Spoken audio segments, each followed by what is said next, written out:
Hi guys எல்லாரும் எப்படி இருக்கீங்க? ரொம்ப நாளாவே நம்ம சேனல்ல இசகாய் லைஃப் மாதிரி இருக்கிறத போடுங்க, அப்புறம் ரீஇன்கார்னேட்டட் எல்லாம் போடுங்க, அதெல்லாம் பார்க்கணும் போல இருக்கு. அந்த மாதிரி அனிமே சூஸ் பண்ணி போடுங்கன்னு நிறைய பேர் கொந்தளிச்சுக்கிட்டே இருந்தாங்க. சோ அதனால அவங்களுக்காக நாம இசகாய் லைஃப் அனிமே போடலாம்னு நினைச்சேன். ஆனா அதுக்குள்ள இந்த அனிமையை நான் பார்த்து முடிக்கவும் இது ஃபர்ஸ்ட் பண்ணா நல்லா இருக்குமேன்னு தோணுனதால இந்த அனிமையை நான் ஃபர்ஸ்ட் பண்ண போறேன். அதனால இசகாய் லைஃப் ரீஇன்கார்னேட்டட் அந்த மாதிரி ஓரியன்டட்ல இருக்கக்கூடிய அனிமே எல்லாம் பிடிக்கும்னா தாராளமா இந்த வீடியோவை கண்டினியூ பண்ண ஆரம்பிங்க. ஏன்னா இப்ப நம்ம 2022 ரிலீஸ் ஆன பிளாக் சமனர் சீசன் 1 எபிசோட் 1 தான் பார்க்க போறோம். இருந்தாலும் நம்ம சேனலுக்கு சில பேர் சப்ஸ்கிரைப் பண்ணாம இருப்பீங்க, அவங்க எல்லாரும் உடனே சப்ஸ்கிரைப் பண்ண வேணாம். அதுக்கு பதிலா இந்த வீடியோ ஃபுல்லா பார்த்து முடிங்க. அதுக்கப்புறம் உங்களுக்கு பிடிச்சிருந்தா மட்டும் சப்ஸ்கிரைப் பண்ணுங்க. இல்லனா நம்ம சேனலோட நேம் ஞாபகத்துல வச்சுக்கோங்க. அப்பப்ப சர்ச் பண்ணி பார்த்து கண்டென்ட் மட்டும் பார்த்து ஜாலியா என்ஜாய். ஃபர்ஸ்ட் எபிசோட ஓபன் பண்ணதுமே நம்ம ஹீரோவுடைய வாய்ஸ்ல ஒரு வாய்ஸ் ஓவர் வந்துகிட்டு இருக்குது. அதாவது நான் செத்து போய் பல நாளாச்சு, ஆனா என்ன யாரோ ஒருத்தவங்க தேடி கண்டுபிடிச்சு ரீஇன்கார்னேட் பண்ணாங்க. உங்களுக்கு புரியுற மாதிரி சொல்லணும்னா நம்ம இருக்கக்கூடிய பூமியில இறந்ததுக்கு அப்புறம் என்ன அப்படியே கடவுள் இன்னொரு பூமியில கொண்டு போய் இறக்கி விட்டு தம்பி ஜாலியா சந்தோஷமா வாடன்னு விடுவாரு அப்படின்னு சொல்லணும்னு நினைச்சீங்களா? அதுதான் கிடையாது. அங்க போன பெரிய பெரிய ஆபத்துலாம் காத்திருக்கும். இருந்தாலும் அந்த உலகத்துக்கு போறதுக்கு முன்னாடி நான் ஒரு உருவத்தை பார்த்தேன். அதாவது என்ன ரீஇன்கார்னேட் பண்ண கடவுள் இருக்காங்க இல்லையா, அவங்கள பார்த்தேன். அவங்கள பார்த்ததுமே தகச்சு போயிட்டேன். ஏன்னா அழகுன அழகு அப்படி ஒரு அழகு. அதனால இப்படி ஒரு அழகு தேவதை என்ன ரீஇன்கார்னேட் பண்றதுக்கு முன்னாடி நான் சில சில்மிஷியமான வேலையெல்லாம் செஞ்சேன். ஆனா நீங்க நினைக்கிற மாதிரி தப்பான எதுவும் இல்ல. என்னுடைய பாஸ்ட் லைஃப்ல இருந்த மொத்த மெமரி அவங்க கிட்ட கொடுத்து அதுக்கு பதிலா நான் ஒரு விஷயத்தை அவங்க கிட்ட கேட்டேன். அந்த விஷயம் என்னன்றத நீங்க இதுக்கப்புறம் வர வர பாப்பீங்க. ஏன்னா நான் இப்ப இந்த புது உலகத்துக்கு போறதுக்கு டைம் ஆயிடுச்சு. சோ அதனால உங்களுக்கு இதுக்கப்புறம் டைம் கிடைச்சா பாக்குறேன். இல்லனா அடுத்தது என்னுடைய வாழ்க்கையில என்ன நடக்க போகுதுன்றத என் கூட சேர்ந்து ஜாலியா பார்த்து என்ஜாய் பண்ணுங்க. இப்படி நீ ஹீரோ தன்னுடைய வாய்ஸ் ஓவரை கட் பண்ண அடுத்த செகண்டே வானத்துல இருந்து ஒரு இடி காட்டுக்கு நடுவில் விழ, காட்டுக்கு நடுவில் இருக்கக்கூடிய விலங்குகள் எல்லாமே இந்த இடி விழுந்த இடத்த கொஞ்சம் வித்தியாசமா பாத்துக்கிட்டு இருக்குதுங்க. ஏன்னா இடி விழுந்தா அந்த இடம் கருகி போனோம். ஆனா இந்த இடத்துல கருப்பு சொக்கா போட்டு இருக்கக்கூடிய ஒரு பையன் கீழே கிடக்குறான். அதனால இந்த பையன் அப்படியே கண்ணை முடிச்சு எல்லாமே எழுதி இருக்கவும் நான் இப்ப எங்க இருக்கிறேன், இது என்ன இடம், நான் இப்ப யாருன்னு எனக்கே தெரியல என்ற மாதிரி பாத்துக்கிட்டு இருக்கும்போது ஹோட்டல்ல மெனு கார்டு கொடுப்பாங்க இல்லையா, அந்த மாதிரி இவனுக்கு முன்னாடி ஒரு கார்டு வரவும் இதுல வெல்கம் டு அனதர் வேர்ல்ட்னு எழுதி இருக்குது. அது மட்டும் இல்லாம கீழே ஸ்டார்ட் பட்டன் அழுத்துங்க அட்வென்ச்சர் ஆரம்பிங்கன்னு வேற எழுதி இருக்குது. அதனால இத படிச்சு பார்த்த உடனே அனதர் வேர்ல்டா, இதுக்கு மீனிங் என்ன, நான் இப்ப எங்க இருக்கிறேன் ஒண்ணுமே புரியலையே. சரி ஓகே எதுவா இருந்தா என்ன, ஸ்டார்ட் பட்டன் ஒண்ணு கொடுத்திருக்காங்க அழுத்தி பாப்போன்னு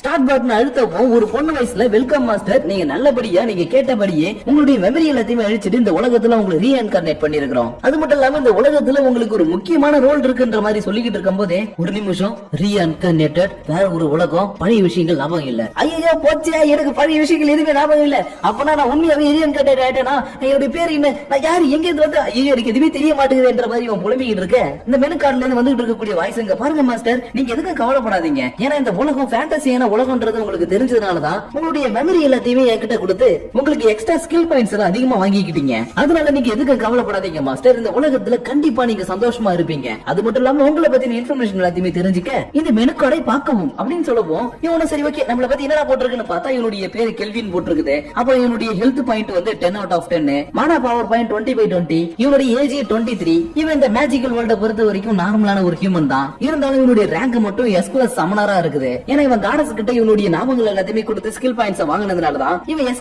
சமனரா இருக்கிறான். இருந்தாலும் இவனுக்கு என்னென்ன ஸ்பெஷலான ஸ்கில்ஸ் இருக்குதுன்னு பார்த்தா சமனிங் பண்ணக்கூடிய ஸ்கில் இருக்குது, கிரீன் மேஜிக்ன்ற ஒரு மேஜிக் இருக்குது, அப்ரைசிங் ஸ்கில் ஒன்னு இருக்குது. அதாவது அடுத்தவங்களுடைய பவர்லாம் எந்த அளவுக்கு இருக்குதுன்றத வெறும் கண்ணாலே பார்க்க முடியும் இல்லையா, அந்த ஸ்கில் எல்லாமே இருக்குது. அதனாலதான் என்னுடைய ரேங்க் S+ல இருக்கிறது எல்லாத்தையுமே இப்ப படிச்சு பார்த்ததுக்கு அப்புறம் என்னப்பா இது அப்படியே பாக்குறதுக்கு ஏதோ ஒரு அட்வென்ச்சர் கேம் விளையாடுற மாதிரி இருக்குது, பரவாயில்ல இது கூட நல்லா இருக்குதுன்ற மாதிரி சொல்லிட்டு இருக்கிறான். இருந்தாலும் இதை கேட்ட உடனே உங்களுக்கு ஒரு சந்தேகம் வரலாம், டேய் இவனுக்கு பாஸ்ட் லைஃப் ஞாபகம் இல்லைன்னு சொன்னா அப்புறம் எப்படி கேம் விளையாடலாம் ஞாபகம் இருக்குதுன்னா, இவன் யாருன்ற விஷயத்தை மட்டும்தான் இவன் காடாஸ் கிட்ட கொடுத்து ஸ்கில் பாயிண்ட்ஸ் வாங்கி இருக்கிறான். அதனால இவன் யாருன்ற விஷயம் மட்டும் தான் இவனுக்கு ஞாபகம் வரதே தவிர மற்ற விஷயங்கள் எல்லாமே இவனுக்கு ஞாபகம் வரும். அதனால இதை பாக்குறதுக்கு கேம் மாதிரி இருக்குது, ஜாலியா என்ஜாய் பண்ணலாம் போல என்ற மாதிரி சொல்லிட்டு இருக்கும் போதே இந்த காடாஸோட வாய்ஸும் சரி ஓகே கெல்வின், நீ இப்படி அந்த காட்டுக்குள்ளே நின்னுட்டு இருந்தியா சரி வராது, நீ சீக்கிரமா இந்த இடத்துல இருக்கவங்க கூட பழகணும், தங்கணும், நிறைய விஷயங்கள் பண்ணணும்னா ஃபர்ஸ்ட் போயிட்டு நீ அட்வென்ச்சர் கில்ட்ல சேரணும். அதனால பக்கத்துல இருக்கக்கூடிய ஒரு ஊருக்கு போலான்ற மாதிரி இதை சொல்லிட்டு முன்னாடி போகவும், ஆமா நீ சொல்றது கரெக்ட் தான், அட்வென்ச்சர் ஆனா நல்லா தான் இருக்கும்னு இந்த மெனு கார்டை ஃபாலோ பண்ணி அவன் போயிட்டு இருப்பான். இருந்தாலும் இந்த மெனு கார்டு எதுக்கு இவன் கூடவே வருதுன்னு இவனுக்கு தெரியல இல்லையா, அதனால நீங்க எதுக்கு என் கூடவே இருக்கீங்க, ஏதாச்சும் பர்பஸா இல்ல சும்மா தான் இருக்கீங்களான்ற மாதிரி கேட்கவும், சாரி கெல்வின் உன்னுடைய ஞாபகங்கள் எல்லாம் மறந்ததுனால நான் யாருன்றது நீ மறந்துட்டேன், இதை பார்த்து தெரிஞ்சுக்கணும் இவன் கிட்ட அந்த மெனு கார்டை காட்டவும் படிச்சு பார்த்தா இப்ப இந்த பொண்ணுடைய குரல் கேட்டுட்டு இருக்கு இல்லையா, இந்த குரலுடைய பேரு மெல்ஃபினான்னு போட்டிருக்குது. ஆனா மத்தபடி HP MP ஸ்கில்ஸ் அப்புறம் ரேங்க்லாம் இருக்கு இல்லையா, அதெல்லாம் அன்னோன்ல இருக்குது. சரி ஓகே இதுதான் அன்னோன்ல இருக்குது, வாய்ஸ் கேக்குறது கொஞ்சம் நல்லா இருக்குதுன்றதுனால வாய்ஸ் எவ்வளவு இருக்குன்னு பார்த்தா 1276 போட்டிருக்குது. அதனால இதை பார்த்த உடனே உண்மையை சொல்லுங்க நீங்க யாருன்ற மாதிரி கேட்க, சரி ஓகே நான் உண்மையை சொல்லிடுறேன், நான் தான் ரீஇன்கார்னேட்டட் காடாஸ். நான் நிறைய பேர் நிறைய உலகங்களுக்கு ரீஇன்கார்னேட் பண்ணியிருக்கிறேன். ஆனா ஒன்ன மாதிரி ஒருத்தவன் வேணும்னு என் வாழ்க்கையில சந்திச்சதே கிடையாது. ஏன்னா எல்லாருமே என்கிட்ட ஸ்கில் பாயிண்ட்ஸ் வேணும், அது வேணும், இது வேணும்னு பவர் சம்பந்தமா தான் கேட்பாங்க. ஆனா நீ மட்டும் தான் ரீஇன்கார்னேட் பண்ணக்கூடிய என்னையே உனக்கு சர்வெண்டா வேணும்னு கேட்ட. அதனாலதான் நானும் 1000 வருஷங்களுக்கு மேல அந்த இடத்துல ஒர்க் பண்ணிட்டு இருக்கன்றதால கொஞ்சம் வெக்கேஷன் போனா நல்லா இருக்குமேனு நீ கேட்ட மாதிரி நான் சர்வெண்டா வந்துட்டேன். ஆனா என்ன நீ சமன் பண்ணணும்னா உனக்கு எக்கச்சக்கமான ஸ்கில் பாயிண்ட்ஸ் தேவைப்படும். இருந்தாலும் நீ கவலைப்படாத, உன்னுடைய ஸ்கில் பாயிண்ட்ஸ் எல்லாத்தையுமே அதிகமாக்கி நீ சமன் பண்ற வரைக்கும் யார் கண்ணுக்கும் தெரியாத ஒரு மெனுக்கான இருந்து உனக்கு நிறைய விஷயங்களை நான் ஹெல்ப் பண்ணுவோம் பண்ற மாதிரி சொன்ன அடுத்த செகண்ட் என்னுடைய வாழ்க்கையில இருக்கிறேன்டான்ற மாதிரி கத்திக்கிட்டு இருக்கிறான். ஏன்னா கேள்வி இந்த உலகத்துல ரீஇன்கார்னேட் ஆகிறதுக்கு முன்னாடி நிறைய விஷயங்கள் பவரா கேட்டு வாங்கிக்கிறதுக்கு இவருக்கு சான்ஸ் இருந்தது. ஆனா அதை எல்லாத்தையும் கேட்கறதுக்கு பதிலா காடஸ் தனக்கு சர்வெண்டா கேட்டிருக்கான் இல்லையா, அதனாலதான் என்னுடைய வாழ்க்கையை வெறுக்கிறான்டான்ற மாதிரி இவன் கத்திக்கிட்டே இந்த ஊருக்குள்ள வரும்போது தான் திரும்ப நம்ம வாய்ஸ் ஓவர் ஹீரோ தன்னுடைய உலகத்துல எப்படி செத்தாருன்றத நம்மளுக்கு சொல்ல ஆரம்பிக்கிறாரு. ஏன்னா இவருடைய உலகத்துல ஆக போகமா சும்மா சந்தோஷமா வாழ்ந்தாருன்னு சொல்லணும்னு ஆசையா இருக்குதான். ஆனா என்ன பண்றது, அவருடைய வாழ்க்கை ரொம்பவே கஷ்டமா இருந்திருக்குது. அதனாலதான் ஒரு நாள் நேரம் அந்த வாழ்க்கை இப்படி போயிட்டு இருக்கேன், நடந்து போயிட்டு இருக்கும்போது ஏதோ ஒரு புனிவன் கார் எடுத்துட்டு வந்து மேல மோதினதுக்கு அப்புறமேட்டு தான் இவர் இறந்து போய் காடஸ வந்து மீட் பண்ணப்போ அவங்க அழகுல மயங்கி போய் பவர்ஸ கேட்கறதுக்கு பதில் அவங்களுக்கு சர்வெண்டா கேட்டு இப்ப இந்த உலகத்துக்கு வந்து நிறைய விஷயங்களை பண்ணலாம்னு வந்துகிட்டு இருக்கிறான். ஆனா என்ன பண்றது, இவனுக்கு தான் எந்த ஒரு மெமரி இல்ல இல்லையா. அதனால ஒரு கட்டத்துல இங்க பாரு, என்னுடைய மெமரி என்கிட்ட கொடுத்துரு, நான் இந்த உலகத்துல நிம்மதியா வாழணும்னா அதுதான் எனக்கு தேவை, நீ எனக்கு தேவையில்லைன்ற மாதிரி சொல்லவும் மெல்வினா அதெல்லாம் தர முடியாதுன்னு சொல்லிட்டா.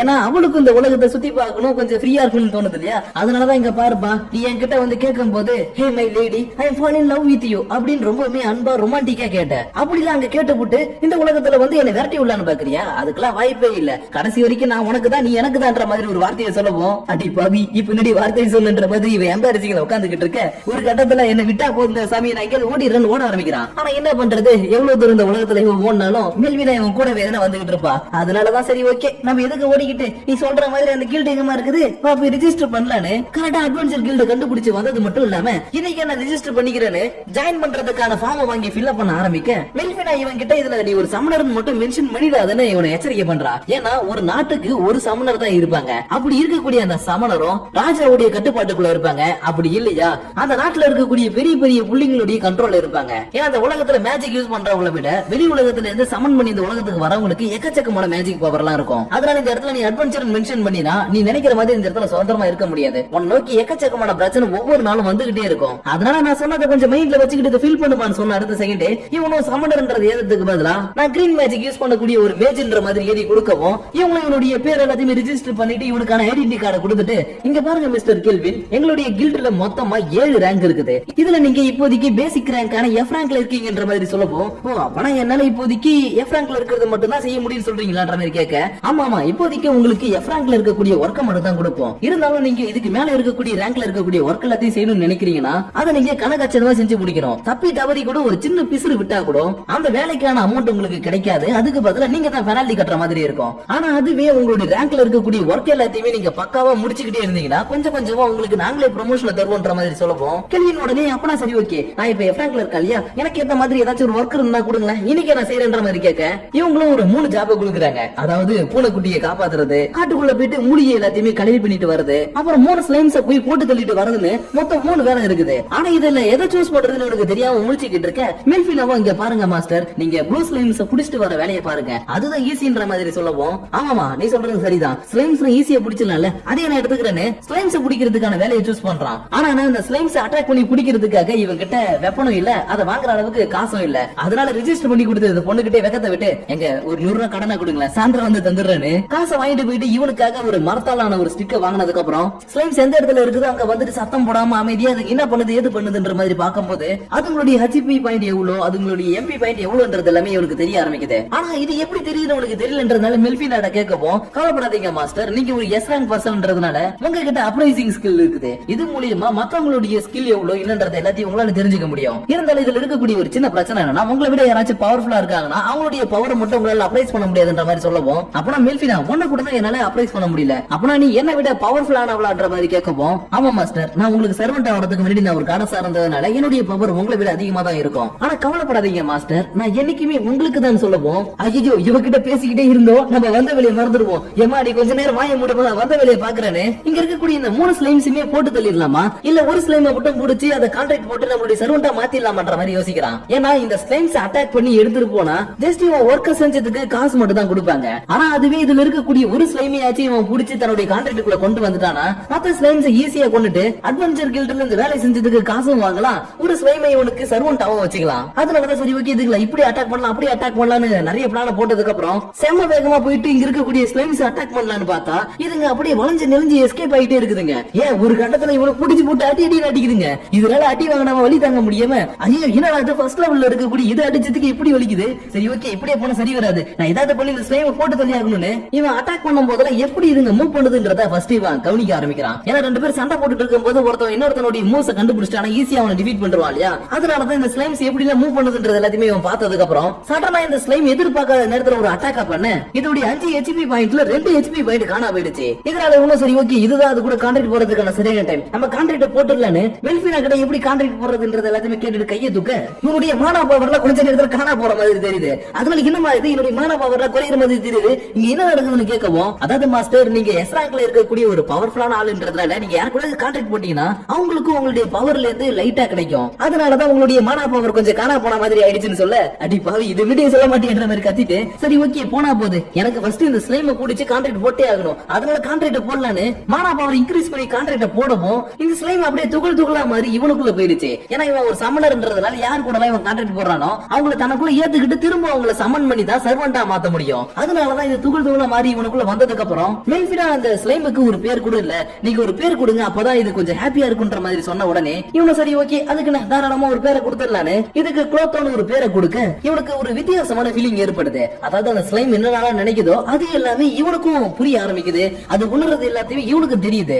அதனால இது என்னப்பா இது வித்தியாசமா இருக்குது என்ற மாதிரி கேட்க இங்க பாருங்க மாஸ்டர் நீங்க யார் கூட கான்ட்ராக்ட் போட்டீங்கன்னா அவங்க என்ன ஃபீல் பண்றாங்களோ அது எல்லாத்தையும் உங்களால ஃபீல் பண்ண முடியும், ஏன் நீங்க ஜஸ்ட் ஃபீல் பண்றது மூலமா கூட அவங்க கூட கம்யூனிகேட் பண்ணிக்க முடியும்ன்ற மாதிரி சொல்ல ஓ கான்ட்ராக்ட்ல இப்படிலாம் ஒரு ஃபியூச்சர் இருக்குதா, சரி ஓகே அப்பனா எதுக்கு போய் இந்த ஃபியூச்சரை நம்ம சர்வர் நெட்வொர்க்ல கூட்டுக்கலாம், இருந்தாலும் அது எப்படி எல்லாம் ஒர்க் ஆகுதுன்றத நம்ம தெரிஞ்சுக்கணும்னா ஃபர்ஸ்ட் சமனிங்க பண்ணணும்னு ப்ரோத்தோ விடியல வான இவன் சமனிங்க பண்ணவும் முன்ன இருந்ததை விட கொஞ்சம் பெருசா முகத்துல கண்ணு வாயி எல்லாம் வந்து கொஞ்சம் வித்தியாசமான ஸ்லைமா வெளியில வந்ததுக்கு அப்புறம் இவனை பார்த்து ஜாலியா குதிச்சு விளையாண்டுகிட்டு இருக்குது. இருந்தாலும் இது விளையாடுறதே பாத்துக்கிட்டு இருந்தா இவனுக்கு சாப்பிடறதுக்கு சாப்பாடு கிடைக்காது இல்லையா, அதனால இங்க பாருப்பா நம்ம வெளியே செஞ்சாகணும், வா நான் சொல்ற பிளான் படி நீ ஒரு ஸ்லைமை பாத்துக்கோ நான் ஒரு ஸ்லைமை பாத்துக்கிறேன், சோ நம்ம பிளான் எல்லாமே உனக்கு புரிஞ்சிச்சுல அப்ப வா போயிட்டு அட்டாக் பண்ணலான்னு இவன் ஒரு பக்கம் போயிட்டு செம வேகமா ஒரு ஸ்லைமை போட்டுதல்ல இன்னொரு பக்கம் குளோத்தவும் செம பெஸ்டா மூவ் பண்ணி ஒரு ஸ்லைம் அப்படியே திராட்சையை திருட்டு தோல் எட்ட கடாசுற மாதிரி ஜபக்குன்னு முடிஞ்சு அதோட தோல் எட்ட கடாசிருச்சு. ஆனா இதோட அப்ரைசிங் ஸ்கில்ல பாக்கும்போது இவனுக்கு கொஞ்சம் ஷாக்கா இருக்குது, ஏன்னா இதோட அப்ரைசிங் ஸ்கில்ல ஃபர்ஸ்ட் பாக்கும்போது லெவல் 1 இதோட HP பவர் வெறும் 5ல தான் இருந்திருக்கும், ஆனா இப்ப பார்த்தா 100க்கு மேல இருக்குது. அதனால எப்படி பார்த்து சாத்தியம் ஒருவேளை அந்த ஸ்லைமை சாப்பிட்டதுனாலன்ற மாதிரி மெல்வினா கிட்ட கேட்க மெல்வினாவும் இங்க பாருங்க மாஸ்டர் ஜஸ்ட் அந்த ஸ்லைமை சாப்பிட்டதுனால மட்டும் அதுக்கு பவர் ஏறல, நீங்க அது கூட கான்ட்ராக்ட் போடும்போது உங்களுடைய மானா பவர் கொஞ்சம் அதுக்கு கிடைச்சதுனாலதான் குளோத்தோட பவர் லெவல்ல இன்க்ரீஸ் ஆயிருக்குன்ற மாதிரி சொல்லவும் இவனுக்கு இப்பதான் எதுக்காக இந்த உலகத்துல இருக்கிறவங்க சம்மனர்ஸ் தேடுறாங்கன்ற விஷயம் புரிய வருது. ஏன்னா ஜஸ்ட் ஃபர்ஸ்ட் லெவல்ல இருக்கக்கூடிய ஸ்லைம் கூட கான்ட்ராக்ட் போட்டதுக்கு இதோட HP MP அதிகமா இருக்குதுன்னா ஆல்ரெடி பவர்ஃபுல்லா இருக்கிறவங்க சம்மனர்ஸ் கூட கான்ட்ராக்ட் போட்டாங்கன்னா அவங்களுடைய பவர் லெவல் அதிகமாகி அவங்க ஒண்ணு நல்லது பண்ணாலும் பண்ணலாம் இல்ல கெட்டது பண்ணாலும் பண்ணலாம் இல்லையா. அதனாலதான் அந்த விஷயங்கள் எல்லாமே இப்ப இவனுக்கு புரிய வந்ததுக்கு அப்புறம் சரி ஓகே மெல்ஃபினா சொன்ன மாதிரி நான் ஒரு சம்மனர்ன்றத யாருக்குமே தெரியாம பாத்துக்கணும்னு நினைச்சுக்கிட்டு இருக்கும் போது மெல்ஃபினா போ மாஸ்டர் இப்ப நீங்க இருக்கக்கூடிய இந்த அட்வென்ச்சர் கில்டுல இருக்கக்கூடிய யாருமே உங்க அளவுக்கு பவர்ஃபுல் கிடையாது, ஏன்னா நீங்க ஒரு S ரேங்க சேர்ந்த ஒரு சமணர், ஆனா இந்த கில்டுல இருக்கக்கூடிய எல்லாருமே B ரேங்க்லயும் C ரேங்க்லயும் தான் இருக்காங்க. அதனால இந்த கில்டுல இருக்கக்கூடிய எல்லாருமே உங்களை விட வீக்கானவங்கன்ற மாதிரி சொல்லிக்கிட்டு இருக்கும் போதே இவன் கூடவே இருந்த க்ளோத்திங் இருக்கக்கூடிய ஒரு புதருக்குள்ள போக அடுத்த செகண்டே அடிபட்டு பஞ்சரான நிலைமையில இவன் காலுக்கிட்ட வந்து விழுது. ஆனா க்ளோத்துக்கு எதுவும் ஆகல, அது ஜாலியா வந்து இந்த இடத்துல விளையாண்டுக்கிட்டு தான் இருக்குது. ஏன்னா கெல்வின் கில்டுக்கு போகணும்னா மொத்தம் 3 ஸ்லைம் புடிச்சிட்டு போகணும் இல்லையா, அதனாலதான் இவங்க ஆல்ரெடி 2 ஸ்லைம் போட்டு தள்ளிட்டாங்கன்றதுனால க்ளோத் இன்னொரு ஸ்லைம் போய் போட்டு தள்ளி எடுத்துட்டு வந்திருக்கோம். அதனால இதை பார்த்த உடனே தம்பி நீ நல்லா வேலை பண்ணிருக்கடா, உன்னை எனக்கு ரொம்ப பிடிச்சிருக்குதுன்னு சொல்ல க்ளோத்தும் ஜாலியா குதிச்சுக்கிட்டு இருக்குது. அது மட்டும் இல்லாம இவன் ஹாப்பி ஆயிட்டான், ஏன்னா வந்ததுல இருந்து சாப்பிடுறதுக்கு கூட இவன்ட்ட காசு இல்லாம இவனுடைய ஆயுதத்தை வாங்குறதுக்கு கில்டுல இருக்கக்கூடிய ஒரு பொண்ணு கடன் வாங்கிட்டு வந்தான் இல்லையா, அதனாலதான் இன்னைக்கு இந்த ஸ்லைம்ஸ் போட்டு தள்ளது மூலமா நம்மளுக்கு காசு கிடைக்க போதுன்னு இவன் போட்டு தள்ள ஸ்லைம் எல்லாத்தையுமே எடுத்துட்டு போயிட்டு அட்வென்ச்சர் கில்டுல கொடுத்ததுக்கு அப்புறம் ரிவார்ட் மணியை வாங்கிட்டு வெளியில வர ஃபர்ஸ்ட் போயிட்டு சாப்பிடணும்பா நல்ல ரூம் பாக்கணும்பான்ற மாதிரி சொல்லிக்கிட்டே நடந்து வந்துகிட்டு இருக்கான். ஆனா மெல்ஃபினா அதெல்லாம் வேணாம்பா கில்டுல ஒரு ஹோட்டல் சஜஸ்ட் பண்ணாங்க இல்லையா அங்க போலான்ற மாதிரி சொல்லப்போம் சரி ஓகே அங்கேயே போலான்னு சொல்லிட்டு இவனு ஒரு சந்துக்குள்ள போக இந்த இடத்துல ஆக்ஷன் ட்ரேடிங் நடந்துகிட்டு இருக்குது. அதாவது சின்ன சின்ன பசங்க பொண்ணுங்க எல்லாருமே புடிச்சிட்டு வந்து அடிமையா சில இடத்துல விற்பானுங்க இல்லையா, அந்த மாதிரி தான் இந்த இடத்துல ஒரு ஆக்ஷன் ட்ரேடிங் நடந்துகிட்டு இருக்கப்போ கெல்வினுடைய கண்ணுக்கு ஒரு அழகான பொண்ணு தெரியுறா, அதுவும் ஒரு எல்ஃப் இனத்தை சேர்ந்த ஒரு பொண்ணு. அதனால இவ பாக்குறதுக்கு அழகா இருக்கிறாளே இவ்வளவு போய் இப்படி புடிச்சிட்டு வந்துட்டாங்களேன்ற மாதிரி இவன் பாத்துக்கிட்டு இருக்கும்போது கூட்டுக்குள்ள இருக்கக்கூடிய இந்த பொண்ணு இவனை பாக்க சரி சரி நான் வந்த வேலையை மறந்துட்டேன் நான் ஃபர்ஸ்ட் போயிட்டு சாப்பிடணும்னு அடுத்த செகண்ட் இவளை கண்டுக்காம நேரம் இங்க இருக்கக்கூடிய ஹோட்டலுக்கு போக இவன் எதிர்பார்த்த மாதிரி எதுவுமே இல்ல. ஏன்னா கில்டுல இவனுக்கு இந்த ஹோட்டலை சஜஸ்ட் பண்ணும்போது என்ன சொல்லிருப்பாங்கன்னா இங்க இருக்கிறதுலே டாப் நாச்சான ஹோட்டல் இதுதான் சொல்லியிருப்பாங்க, ஆனா இங்க இருக்கக்கூடிய எந்த ஒரு ரூம்லயுமே செப்பரேட் பாத்ரூம்னு ஒண்ணு கிடையாது. அதனாலதான் அவங்க சொன்ன சொன்ன மாதிரி இந்த ஹோட்டல் இல்லையே. சரி ஓகே பரவாயில்ல, இந்த உலகத்துல இப்படிதான் இருக்கும் போல. இருந்தாலும் நான் கில்டுல நிறைய வேலையை செஞ்சு சம்பாரிச்சதுக்கு அப்புறம் எனக்குன்னு சொந்தமா ஒரு கேஸ்ட்லயே உருவாக்குவேன். அந்த கேஸ்ட்ல இருக்கக்கூடிய எல்லா ரூம்லயும் பாத்ரூம் செட் பண்ணுவேன். அதுலயும் முக்கியமா ஹாட் ஸ்பிரிங்க செட் பண்ணி நான் குஜாலாமா இருப்பன்ற மாதிரி நினைச்சுக்கிட்டு இருக்கும் போதே இவனுடைய பயிர் கையா முஞ்சான்னு சத்தம் போட ஆரம்பிச்சிச்சு. சரி ஓகே இதுக்கு மேல விட்டா வயிறு வெடிச்சிட போய் சாப்பிட்டுலான்னு இவன் நான் ஃபர்ஸ்ட் டைம் அந்த உலகத்தோடைய சாப்பாட சாப்பிட போறேன்னு ஜாலியா இருந்து கிளம்ப ஆரம்பிக்க மெல்வினா உடனே மாஸ்டர் நீங்க சீக்கிரமா உங்களுடைய பாயிண்ட் எல்லாத்தையுமே இன்க்ரீஸ் பண்ணுங்கன்ற மாதிரி கேக்குறா. ஏன்னா இவனுக்கு எப்படி இந்த உலகத்துல இருக்கிறது இப்ப கொஞ்சம் கொஞ்சமா அப்படியே லைட்டா பிடிக்கிற மாதிரி போய்கிட்டு இருக்குதோ அதே மாதிரி தான் மெல்வினாவுக்கும் இந்த உலகம் ரொம்பவே பிடிக்கும். ஆனா அவளை சமன் பண்ணணும்னா இவனுக்கு எக்கச்சக்கமான எக்ஸ்பீரியன்ஸ் பாயிண்ட் எல்லாம் தேவை இல்லையா? அதனாலதான் என்னால இப்படி பாத்துக்கிட்டு டெம்டிங்ல இருக்க முடியாது, சீக்கிரமா பாயிண்ட் இன்க்ரீஸ் பண்ணுங்கன்ற மாதிரி கேட்க சரி சரி ஓகே ஓகே அதெல்லாம் பாத்துக்கலாமா, ஃபர்ஸ்ட் போயிட்டு நான் சாப்பிடுறேன்னு கீழே வந்து பார்த்தா தடபுடலான சாப்பாடு செஞ்சு வச்சிருக்காங்க. அதனால உங்களுடைய சாப்பாடுக்கு ரொம்பவே தேங்க்ஸ் இது பிரிச்சு மேய்ச்சது பிகாஸ் போன எபிசோட பார்த்ததுக்கு அப்புறம் இந்த எபிசோட பார்க்கும்போது யாருக்காவது புரியாம இருக்கலாம் இல்லையா? அதனால திரும்பவும் என்னுடைய பேரு கெல்வின், நான் இந்த உலகத்துக்கு ரீஇன்கார்னேட் ஆனேன். ஆனா என்னுடைய பாஸ்ட் லைஃப்ல இருந்து இந்த லைஃப்குள்ள வரதுக்கு முன்னாடி என்னுடைய லாபங்கள் எல்லாத்தையுமே கொடுத்து ஏக்கச்சக்கமான ஸ்கில் பாயிண்ட்ஸ் வாங்கினேன். அது கூடவே சேர்த்து கடசா இருக்கக்கூடிய மெல்பினாவையும் என்னுடைய சர்வெண்டா நான் கூட்டிட்டு வந்துட்டேன். அதனால நல்ல வேலையா இந்த உலகத்துக்கு வரும்போது நான் தனியா இல்ல, இருந்தாலும் நான் லிட்டரலி இந்த உலகத்துல தனியா தான் இருந்தேன். ஏன்னா அவன் என் கண்ணுக்கும் தெரிய மாட்டான், மத்தவங்க கண்ணுக்கும் தெரிய மாட்டான். அவ்வளவு நான் சமன் பண்ணணும்னா எக்கச்சக்கமான ஸ்கில் பாயிண்ட்ஸ் தேவையா? அதனால சரி போனா போது ஸ்கில் பாயிண்ட்ஸ் அதிக வாய்க்கலன்னு ஒரு ப்ளூ ஸ்லைம் கூட கான்ட்ராக்ட போட்டு அதை என்னுடைய ஃப்ரெண்ட் குரோத்தாவை மாத்தினதுக்கு அப்புறம் எக்கச்சக்க மான்ஸ்டர்ஸ் கூட சண்டை போட்டு என்னுடைய லெவலையும் இன்க்ரீஸ் பண்ணிக்கிட்டேன், குரோத்தாவுடைய லெவலையும் கொஞ்சம் கொஞ்சமா இன்க்ரீஸ் பண்ண ஆரம்பிச்சிட்டேன். இருந்தாலும் இதுல இருக்கக்கூடிய ஒரு சின்ன பிரச்சனை என்னன்னா லெவலப் ஆக ஆக என்னுடைய ஸ்கில்ஸும் அதிகமாகிட்டே போகுது. அதனால எனக்கு என்ன ஸ்கில்ஸ் இருக்குதுன்றது கூட என்னால சரியா ஞாபகமே வச்சுக்க முடியலன்னு இது வரைக்கும் நடந்த விஷயத்த எல்லாத்தையும் சொன்னதுக்கு அப்புறம் மறுநாள் காலையில எப்பயும் போல கில்டுல போயிட்டு நீங்க ஏதாச்சும் வேலை இருக்குதான்றத கேட்கறதுக்காக போயிருக்கிறான். ஆனா இங்க வந்ததை பார்த்த உடனே ஹே கெல்வின் கெல்வின் நீ எவ்வளவு பெரிய அதிர்ஷ்டசாலி தெரியுமா, நீங்க வந்து சேர்ந்த ஒரே வாரத்திலே எஃப் ரேங்க்ல இருந்து இ ரேங்க்குக்கு ப்ரோமோட் ஆயிட்டப்பா. ஏன்னா எக்கச்சக்கமான வேலையை நீ ஒரு ஆளா இருந்து எல்லாத்தையுமே செஞ்சு முடிச்சிருக்கிற. இருந்தாலும் இதுக்கப்புறம் உனக்கு வரப்போற வேலை எல்லாத்தையும் நீ செய்யணும்னா கண்டிப்பா உனக்கு நீ ஒரு டீம் கிரியேட் பண்ணி ஆகணும். அதனால சீக்கிரமா ஒரு டீம் கிரியேட் பண்ற வழியை பாருப்பான்ற மாதிரி சொல்லிட்டு இருக்க இவன் ஒரு செகண்ட் ஐயோ அந்த வேலை பண்ண வேணாம்னு யோசிக்கிறான். ஏன்னா இவன் டீம் கிரியேட் பண்ணிட்டானா இவன் ஒரு சமணர்ன்ற விஷயம் வெளியில தெரிய வந்துடும் இல்லையா? அதனாலதான் எனக்கு டீம்ல வேணாம்பா, என்னுடைய குளோத்தா மட்டும் போதும், அதை வச்சுக்கிட்டு நிறைய விஷயங்களை பண்ணிடுன்ற மாதிரி யோசிச்சுக்கிட்டு இருக்கும் போதே என்னத்தை யோசிச்சுக்கிட்டு இருக்க, இங்க பாருப்பா இப்ப நீ ஈல இருந்து எஃப்க்கு மாறிட்ட. அதனால கண்டிப்பா இதுக்கப்புறம் டி ரேங்க்ல இருக்கக்கூடிய ஒர்க்க தான் செய்யணும்னு ஒத்த கால நிப்பு எங்களுக்கு நல்லாவே தெரியும். ஆனா அதுக்கு முன்னாடி உங்ககிட்ட இருக்கக்கூடிய மெட்டீரியலை மாத்து, அதை கிட்டத்தட்ட ஒரு வாரமா கொடூரமா யூஸ் பண்ணி உடையிற அளவுக்கு வச்சிருக்கிற. அதனால புது மெட்டீரியல் வாங்குப்பா, அது உங்களுடைய பவருக்கு ஏத்த மாதிரி செயல்படும் சொல்லுவோம். இவனும் ஆமாப்பா நீ சொல்றதும் கரெக்ட் தான், நான் சீக்கிரமா இதை மாத்திடுறேன். இருந்தாலும் எனக்கு டி ரேங்க்ல இருக்கக்கூடிய ஒர்க் எல்லாத்தையும் தரேன்னு சொன்னால அதை கொஞ்சம் காட்டுப்பா, எது பண்ணலாம் ஏது பண்ணலான்றத பார்த்துட்டு நான் ஒர்க் ஆரம்பிக்கிறேன்ற மாதிரி சொல்லிக்கிட்டு இருக்கும் போதே பக்கத்துல நிக்கிறவனோ உனக்கு ரேங்க் டி தேவையா, அப்போ நீ எதுக்கு பிளாக் நைட் கோஸ்ட் கூட சண்டை போடக்கூடாதுன்ற மாதிரி கேட்கவும் என்னது பிளாக் நைட் கோஸ்டா என்னங்க சொல்றீங்கன்ற மாதிரி கேட்க இந்த கில்டுல இருக்கிற பொண்ணு கேஸ்டல் நீங்க எப்ப இங்க வந்தீங்க, உங்களுடைய வேலை எல்லாத்தையுமே முடிச்சிட்டீங்களான்ற மாதிரி கேட்கவும் ஆமாமா என்னுடைய ஒர்க் எல்லாத்தையுமே நான் சீக்கிரமாவே முடிச்சிட்டேன். ஏன்னா எனக்கு வரக்கூடிய ஒர்க் எல்லாமே ரொம்ப சிம்பிளா இருக்குதுப்பா. அதுலயும் லிசன் மேனோடைய முட்டையை காப்பாற்ற சொல்லி ஒரு ஒர்க் கொடுத்தீங்க பாத்தீங்களா, அது ஃபன்னா ஃபன்னு அப்படின்ற மாதிரி சொல்லிட்டு இப்பதான் கேள்வியில பார்க்கவும் ஹே தம்பி உன்னை பத்தி நான் கேள்விப்பட்டப்பா, நீ ரீசெண்ட் டேஸாவே யாருடைய ஹெல்ப்பும் இல்லாம சீக்கிரமாவே ரேங்க் ப்ரோமோட் ஆனியாமே, அதனாலதான் உன்னை பார்த்ததுமே நான் பேச வந்தேன்.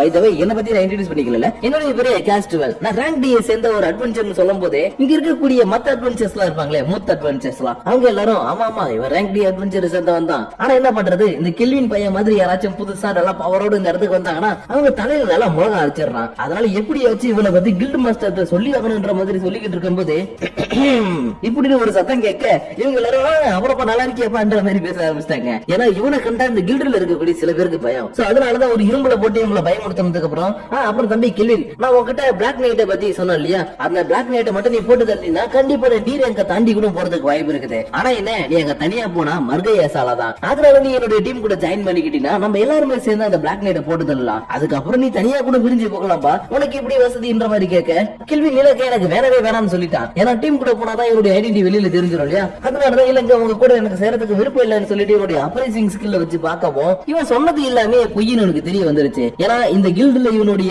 பவர் லெவல் அதிகம் தான், இருந்தாலும் இவனுக்கு நீங்க இருக்கவங்க கொடுத்திருக்கக்கூடிய டைட்டில் என்னன்னா மர்டரர். அதனால இந்த டைட்டில பார்த்த உடனே ஓகே நல்ல வேலை இவன் கூட சேர மாட்டேன்னு சொன்னது நல்லதானே. இங்க பாருங்க நான் உங்ககிட்ட ஆல்ரெடி சொல்லிட்டேன், இதுக்கப்புறம் என்னால உங்க கூட சேர்ந்து ஒர்க் பண்ண முடியாது, ஏன்னா எனக்கு தனியா ஒர்க் பண்றதா பிடிக்கும். அது மட்டும் இல்லாம நீங்க சொன்னீங்களே இந்த பிளாக் நைட் கோஸ்ட், அந்த கோஸ்ட் யாரு ஃபர்ஸ்ட் கொல்றான்னு நம்மளுக்குள்ள ஒரு சின்ன போட்டி வச்சுக்கலாம்னு ஆசைப்படுறேன். அதனால நீங்க என்ன சொல்றீங்க, நம்ம ரெண்டு பேருக்குள்ளேயே ஒரு போட்டி வச்சுக்கலாம்ன்ற மாதிரி கேட்கவும் பரவாயில்ல உன்னுடைய இந்த ஆஃபரை நான் ஏத்துக்கிறேன், கண்டிப்பா நம்ம ரெண்டு பேரும் ஒரு போட்டி வச்சுக்கலாம். ஆனா நீ தனியா வந்து சண்டை போடுற மாதிரி என்னெல்லாம் தனியா சண்டை போட முடியாது. ஏன்னா நான் எப்பயுமே என்னோட டீம் கூட தான் சண்டை போடுவேன், அதனால உனக்கு ஓகே நான் மட்டும் சொல்லி நம்ம 2 பேருக்குள்ள இந்த போட்டியை வச்சுக்கலான்ற மாதிரி சொல்லவும் இவன் அடுத்த செகண்ட் எனக்கு டபுள் ஓகேன்னு சொல்ல, ஓகே ஆடு கத்தியோட வந்து என்ன வெட்டுன்னு கேக்குது, வெட்டா தப்பா போயிடுன்னு, சரிப்பா கெல்வின் நாளைக்கு உன பிளாக் நைட் கோஸ்ட் இருக்கக்கூடிய இடத்துல சந்திக்கிறன்ற மாதிரி இவங்கிட்ட சொல்லிட்டு போக கெல்வின் இவன் போறது எல்லாத்தையும் ஒரு மாதிரி வித்தியாசமா பாத்துக்கிட்டு இருக்கான். ஏன்னா அவன நினைச்சிட்டு இருக்கான் தான் விரிச்ச வலையில கெல்வின் வந்து விழுந்துட்டு நினைச்சிட்டு இருக்கான். ஆனா உண்மையாவே இங்க என்ன நடந்துருக்குதுன்னா இவன் விரிச்ச வலையில தான் அந்த கேஷியல் வந்து விழுந்திருக்கான். ஏன்னா இவன் 1 வீக்கா நிறைய மாஸ்டர்ஸ் கூட சண்டை போட்டு தன்னுடைய பவர் லெவல் இன்க்ரீஸ் பண்ணிருக்கான் இல்லையா, அது எல்லாத்தையும் யாருக்கிட்ட காட்டி டிஸ் பண்றது இவனுக்கு ரொம்ப நாளாவே தெரியல. அதனாலதான் இன்னைக்கு அந்த கேஷுவல் அன்வான்டா இவன் கிட்ட வந்து அந்த பிளாக் நைட்டை பத்தி சொன்னதுக்கு அப்புறம் நம்மளுக்குள்ள ஒரு போட்டியை வச்சுக்கலாமான்னு தந்திரமா இவன் ஒரு வேலையை பார்த்துட்டான். பட் இந்த இடத்துல இவன் ரொம்ப நேரமா இந்த விஷயத்தை பத்தி யோசிச்சுக்கிட்டே அமைதியா நிக்கிறதுனால பின்னாடி நிக்கக்கூடிய இந்த கில்டுல வேலை செய்யக்கூடிய பொண்ணுங்களா இருக்காங்க இல்லையா, அவங்க எல்லாரும் போச்சு இந்த பையன் பயந்துட்டான் நாட்டுக்கு, அவன் கூட போனானா கண்டிப்பா இவனுக்கு ஏதாவது ஆயிடுன்ற மாதிரி இவங்க புலம்பிக்கிட்டு இருக்கும் போது இவனுக்கு இப்பதான் பின்னாடி தெரியும் பார்த்து என்ன பையன் புலம்பிக்கிட்டு இருக்கீங்க என்ன ஆச்சுன்ற மாதிரி கேட்கவும், கெல்வின் உன்ன பத்தியா நாங்க புலம்பிக்கிட்டு இருக்கோம், அவன் கூட போட்டி போடுற நீ படி அசால்ட்டா ஒத்துக்கிட்ட, அவன் யாருன்னு உனக்கு தெரியாது கெல்வின், அதனால நீ அவன் கூட போட்டி போடும்போது முடிஞ்ச அளவுக்கு சேஃபா இருக்க பாரு, ஏன்னா அவனா இருந்தாலும் சரி அவனோட டீம்ல இருக்கவங்களா இருந்தாலும் சரி ஒரு மாதிரி வித்தியாசமானவங்கன்ற மாதிரி சொல்லிக்கிட்டு இருக்கும் போதே இன்னொரு பக்கம் அந்த கேஷுவல் இருக்கான் இல்லையா, அவன் நம்ம கெல்வின் கிட்ட என்ன பவர் இருக்குது ஏது இருக்குதுன்றத தெரிஞ்சுக்கிறதுக்காக தன்னுடைய டீம்ல இருக்கக்கூடிய ஒருத்தவன் போயிட்டு அவனுடைய பவர் என்னப்பான்னு கேட்க, என்ன மன்னிச்சிருப்பா அவன் கிட்ட எவ்வளவு பவர் இருக்குதுன்னு என்னால பார்க்கவே முடியலன்ற மாதிரி சொல்லிக்கிட்டு இருக்கான். ஏன்னா தன்னை விட அதிகமான பவர் வச்சிருக்கவங்கள இந்த மாதிரி அப்ரைசிங் ஸ்கில் வச்சு பார்க்க முடியாதுன்னு மெல்பின் ஆல்ரெடி சொல்லியிருக்கா இல்லையா, அதனாலதான் கெல்வினுடைய பவர் இவங்களை விட அதிகமா இருக்குதுன்றதுனால இவனால அவனுடைய பவர் என்னன்றத பார்க்க முடியல. பட் இருந்தாலும் எதுவும் கவலைப்படாதப்பா, அவன் நம்மளை விட ஒரு ரேங்க் தான் எக்ஸ்ட்ரா இருப்பான், அதனால எப்பயும் கூட நம்மளை விட பவரா இருக்கவங்கள அந்த பிளாக் நைட் இருக்கக்கூடிய இடத்துல கூட்டிட்டு போயிட்டு போட்டு தள்ளுவோம்ல, அதே மாதிரி இன்னைக்கு அந்த இடத்துல அவனை வச்சு போட்டு தள்ளிலன்ற மாதிரி பேசினதுக்கு அப்புறம் இன்னைக்கு ஈவினிங் ஆக போற டைம்ல இவங்க 3 பேருமே என்ன பண்றாங்கன்னா நாளைக்கு காலையில எப்படியும் கெல்வின் வந்து அட்டாக் பண்றதுக்காக வருவான், அவனை நம்ம பிடிக்கிறதுக்காக டிராப்பை செட் பண்ணுவோன்னு பிளாக் நைட் கோஸ்ட் இருக்கக்கூடிய பாட்டு அடைஞ்ச ஒரு கோட்டைக்குள்ள செம்ம வேகமா இவங்க 3 பேருமே ஓடி வந்துகிட்டு இருக்காங்க. ஆனா இந்த இடத்துல இவங்க எதிர்பார்க்காத ஒரு விஷயம் என்னன்னா ஆல்ரெடி யாரோ ஒருத்தவங்க இந்த இடத்துக்கு வந்து இங்க இருந்து அண்டட் ஆர்மியை மொத்தமா சொல்லி முடிச்சிட்டாங்க. அதாவது இந்த ஈவில் டெத் படத்துல எல்லாம் செத்து போனதுக்கு அப்புறம் எலும்பு கூடங்களா இருந்து சண்டை போடும் இல்லையா, அந்த மாதிரி எலும்பு கூட இருக்கிறவங்க எல்லாரையும் அண்டட் ஆர்மின்னு சொல்லுவாங்க. அந்த ஆர்மியை அவ்வளவு சீக்கிரம் யாராலையுமே போட்டு தள்ள முடியாது. இருந்தாலும் இங்க இருந்து அந்த அண்டட் ஆர்மியை அசால்ட்டா யாரோ ஒருத்தவங்க போட்டு தள்ளி இருக்காங்கன்றதால யார் இந்த மாதிரி பண்ணிருப்பாங்கன்ற மாதிரி பாத்துக்கிட்டு இருக்கும் போது வேற யாரு நான் தான் கெல்வின் கையில புதுசா ஒரு மெட்டீரியல் கொண்டு வர இவங்க எல்லாரும் பார்த்துட்டு என்னது இவன் போட்டு தள்ளனா, இதுக்கு வாய்ப்பே இல்ல, ஏன்னா இந்த அண்டட் ஆர்மியை போட்டு தள்ளனா குறைஞ்சது ஒரு 5 பேரை இந்த இடத்துல இருந்து போட்டு தள்ளிருக்கணும், அது மட்டும் இல்லாம பவர்ஃபுல்லான மெட்டீரியல் யூஸ் பண்ணிருக்கணும். ஆனா இவன் கையில வச்சிருக்கிறதும் ஒரு முக்கியமான மெட்டீரியல், அதனால இவன் இதை போட்டு தள்ளி இருக்கிறதுக்கு வாய்ப்பே இல்லைன்ற மாதிரி இந்த அப்ரைசிங் ஸ்கில் வச்சிருக்கோம் பாத்துக்கிட்டு இருக்க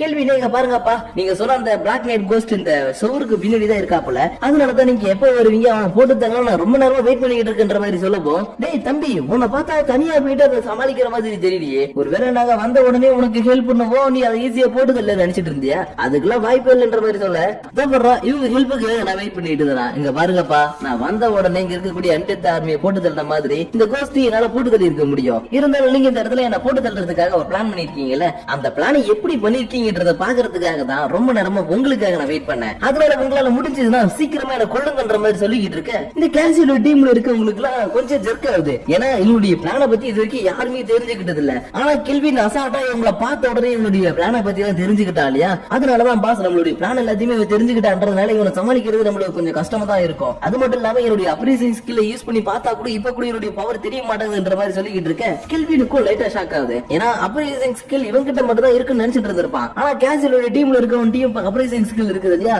அதனாலதான் மெல்வினா கிட்ட சர்வர் நெட்வொர்க் மூலியமா என்னப்பா இது அப்படின்ற மாதிரி கேட்கப்போ, ஒண்ணு இல்ல மாஸ்டர் உங்களை மாதிரி இங்க இருக்கக்கூடிய நிறைய பேருக்கு அப்ரைசிங் ஸ்கில் இருக்குது, ஆனா அவங்களை விட நீங்க ரொம்பவே பவர்ஃபுல்லானவர்ன்றதுனால உங்களை பத்தி அவங்களுக்கு எந்த ஒரு விஷயமும் தெரிய வராதுன்ற மாதிரி சொன்னதுக்கு அப்புறம் ஓகே என்னுடைய லெவல் இன்க்ரீஸ் ஆனதுக்கு அப்புறம் என்னுடைய பவர் எப்படி ஒர்க் ஆகுதுன்றது நீ நான் பார்க்க போறேன். டேய் மொட்டத்தல உங்க டீம்ல நீ தான் பாக்குறதுனால தைஜாட்டிக்கா இருக்கிற, இருந்தாலும் குழந்தை மாதிரி அவங்களுக்கு பிண்டி விழுந்துகிட்டு இருக்க, வாடா வந்து அட்டாக் பண்ணடா வாடா வாடான்னு வடிவேல் காமெடியில அந்த குட்டி பையன் கூப்பிடுற மாதிரி இவனை கூப்பிடவும் மகனே இன்னைக்கு நீ செத்தடான்னு இவ்வளவு வேகமா ஓடி வரான். ஆனா அடுத்த செகண்டே இவனால லவர் கூட முடியல, ஏன்னா கெல்வின் ஆல்ரெடி இந்த இடத்துல ஒரு ஹை லெவல் மேஜிக்கை யூஸ் பண்ணி ஒரு மட்பாடை கிரியேட் பண்ணி வச்சிருக்கான், அதனாலதான் வேகமா ஓடி வந்து இதுல மாட்டிக்கிட்டதுக்கு அப்புறம் டேய் குட்டி பையலே இந்த மாதிரிலாம் சூழ்ச்சி படி என்ன பிடிக்கலான்னு பாக்குறேன், முடிஞ்சதுன்னா என்ன வெளில விடுறான், நானா நீ தான் ஒரு கை பாத்துலன்ற மாதிரி கத்திக்கிட்டே இருக்கப்போ இருங்க சார் இன்னொரு டெஸ்டிங் மட்டும் போட்டுக்கிறேன்னு இவனுடைய விண்ட் அட்டாக் யூஸ் பண்ணி அட்டாக் பண்ண இவன் ஒரு அளவுக்கு தருதுதான், ஆனா பின்னாடி 2 பேர் நிக்கிறாங்க இல்லையா அவங்க கிட்ட அந்த அட்டாக் போவோம், இதுல கேஷுவல் மட்டும் டாச் பண்ணிக்க இன்னொருத்தவனுக்கு கரெக்டா காலு கிட்ட வந்து ஒரு சொறி இருக்கும், அதை பார்த்த உடனே ஜஸ்ட் மிஸ் 100 நூல்ல மிஸ் ஆயிடுச்சு தலைவரே இதுக்கப்புறம் என்னால இருக்க முடியாது, அதனால என்ன தயவு செஞ்சு விட்டுட்டுங்கன்னு தலை தெரிக்க இந்த இடத்துல இருந்து ஓட ஆரம்பிக்க மெல்பின் டக்குனு மாஸ்டர் ஓட விட்டுட்டீங்க உங்களை பத்தி யார்ட்டாவது போய் சொல்லிட்டு வந்துட்டானா என்ன பண்றது? அதால நீங்க எப்படி வச்சு அவனை பிடிச்சாகணும். அதே நேரத்துல இந்த பக்கம் ஓடி வந்துட்டு இருக்கக்கூடிய கேஸ்லயே நீங்க சமாளிச்சாகணும்ன்ற மாதிரி சொல்ல, நீ எதுக்கும் கவலைப்படாதப்பா, இது எல்லாமே நடக்கணும் ஆல்ரெடி எனக்கு தெரியும். அதனாலதான் என்னுடைய ஃப்ரெண்டு குரோத்தோ அவங்க விட்டுட்டு வந்திருக்கேன்னு ஓடிக்கிட்டு இருக்க முன்னாடி குரோத்தோவை சம்மன் பண்ணி நீ பாத்துக்கணும் சொன்ன அடுத்த செகண்டே வெளியில வரக்கூடிய குரோத்தோவை பார்த்துட்டு ஐயோ ஆத்தாடி என்ன விட்டு விட்டுன்னு கதறிக்கிட்டே ஓட ஆரம்பிக்கிறான். இருந்தாலும் குரோத்தோ சின்னது தானே, இவங்க எப்படி ஓடுறான்னு பாத்தீங்கன்னா குரோத்தோ சின்னதா இல்ல ரொம்ப பெரிய மான்ஸ்டர் மாதிரி மாறி இருக்குது. அதனாலதான் தயவு செஞ்சு விட்டு விட்டுன்ற மாதிரி கதறிக்கிட்டு இந்த பக்கம் ஓடி வந்துகிட்டு இருக்கேன். கேள்வி எல்லாத்தையும் பார்த்துட்டு குரோத்தோ எப்படி இப்படி மாறுச்சுன்றத நினைச்சு பாக்குறான். சரியா ஒரு 2-3 நாளைக்கு முன்னாடி இவனு குரோத்தோவை சேர்ந்து நிறைய மான்ஸ்டர்ஸ் போட்டு தள்ளிட்டு இருந்திருக்காங்க. ஆனா அதை போட்டு தள்ளினதுக்கு அப்புறம் குரோத்தோவுக்கு ஏதோ ஒரு மாதிரி வித்தியாசமா பண்ண ஆரம்பிச்சிருக்கு. அதனால உனக்கு என்ன ஆச்சுன்ற மாதிரி அவன் பாத்துக்கிட்டு இருக்கும் போதே கொஞ்ச நேரத்திலே குரோத்தோ ஒரு மான்ஸ்டரா மாறிடுச்சு. அதாவது இவன் கூட எத்தனை நாளா சேர்ந்து சண்டை போட்டுட்டே இருந்தது இல்லையா, அதனால இதோடைய பவர் இன்க்ரீஸ் ஆக ஒரு கட்டத்துல நார்மல் ஸ்லேமா இருந்த குரோத்தோ தன்னுடைய பவர் மூலமா எவால்வ் ஆகி லெஜெண்டரி லெவல்ல இருக்கக்கூடிய ஒரு மான்ஸ்டரா மாறிடுச்சு. அதனாலதான் குரோத்தோ இவ்வளவு பெருசா மாறி இவனை துரத்திட்டு வந்து ஒரு இடத்துல அடிச்சு நாக் அவுட் பண்ண இதை எல்லாத்தையும் பார்த்துட்டு இருந்த மொட்டைத்தரையனுக்கு செம்மகம் வந்துருச்சு. ஏன்னா இவனுடைய டீம் சேர்ந்தவனாச்சு. அதனாலதான் உனக்கு என்ன தைரியம் தர ஒரு டீம் மட்டும் அடிச்சு நாக் அவுட் பண்ணிருப்பேன், இன்னைக்கு நான் உன விட மாட்டேன்டானே. இவன் மட்பாட்ல இருந்து வேகமா வெளியில வந்தது மட்டும் இல்லாம டைரக்டா வந்து கெல்வின் அட்டாக் பண்ணலாம்னு பாக்குறான். ஆனா அதுக்குள்ள இவனை குரோத்தோ புடிச்சுக்கிட்டு அவனே யாரு மேல கைய வைக்க பாக்குறான், இன்னைக்கு நீ செத்தடானு டென்டகல்ஸ் வச்சு இவனுக்குள்ள இருக்கக்கூடிய பவர் எல்லாத்தையுமே அப்சர்வ் பண்ண ஆரம்பிச்சிருச்சு. அதாவது இவனுடைய மானா பவர் ஹெச்பி பவர்லாம் இருக்கும் இல்லையா, அதை எல்லாத்தையுமே இது டென்டகல்ஸ் மூலமா அப்சர்வ் பண்ண ஆரம்பிச்சிருக்கோம். ஆனா இவன் அமுலித்து நடந்துகிட்டு இருக்குது. இங்க ஒருத்தன் இருந்தானே அவன் என்னடா பண்ணிட்டு இருக்கான்னு பார்த்தா இப்பதான் அவன் தன்னுடைய சோடை எடுத்துக்கிட்டு டைரக்டா வந்து கெல்வின் அட்டாக் பண்றதுக்காக ஓடி வர, கெல்வினோ வாட ஓட ஒன்னோட எதிர்பார்த்தன்னு இவனை புடிச்சு போட்டு 2 அடி அடிக்கவும், நீ எப்படா இவ்வளவு ஸ்ட்ராங்கா இருக்கிற, என்னால முடியல சாமி இப்படி இவனை கொள்ளலாம் போட்டு தரலான்னு வந்த இவங்க 3 பேரும் இந்த இடத்துல நாக் அவுட் ஆகவும், என்ன பண்றது,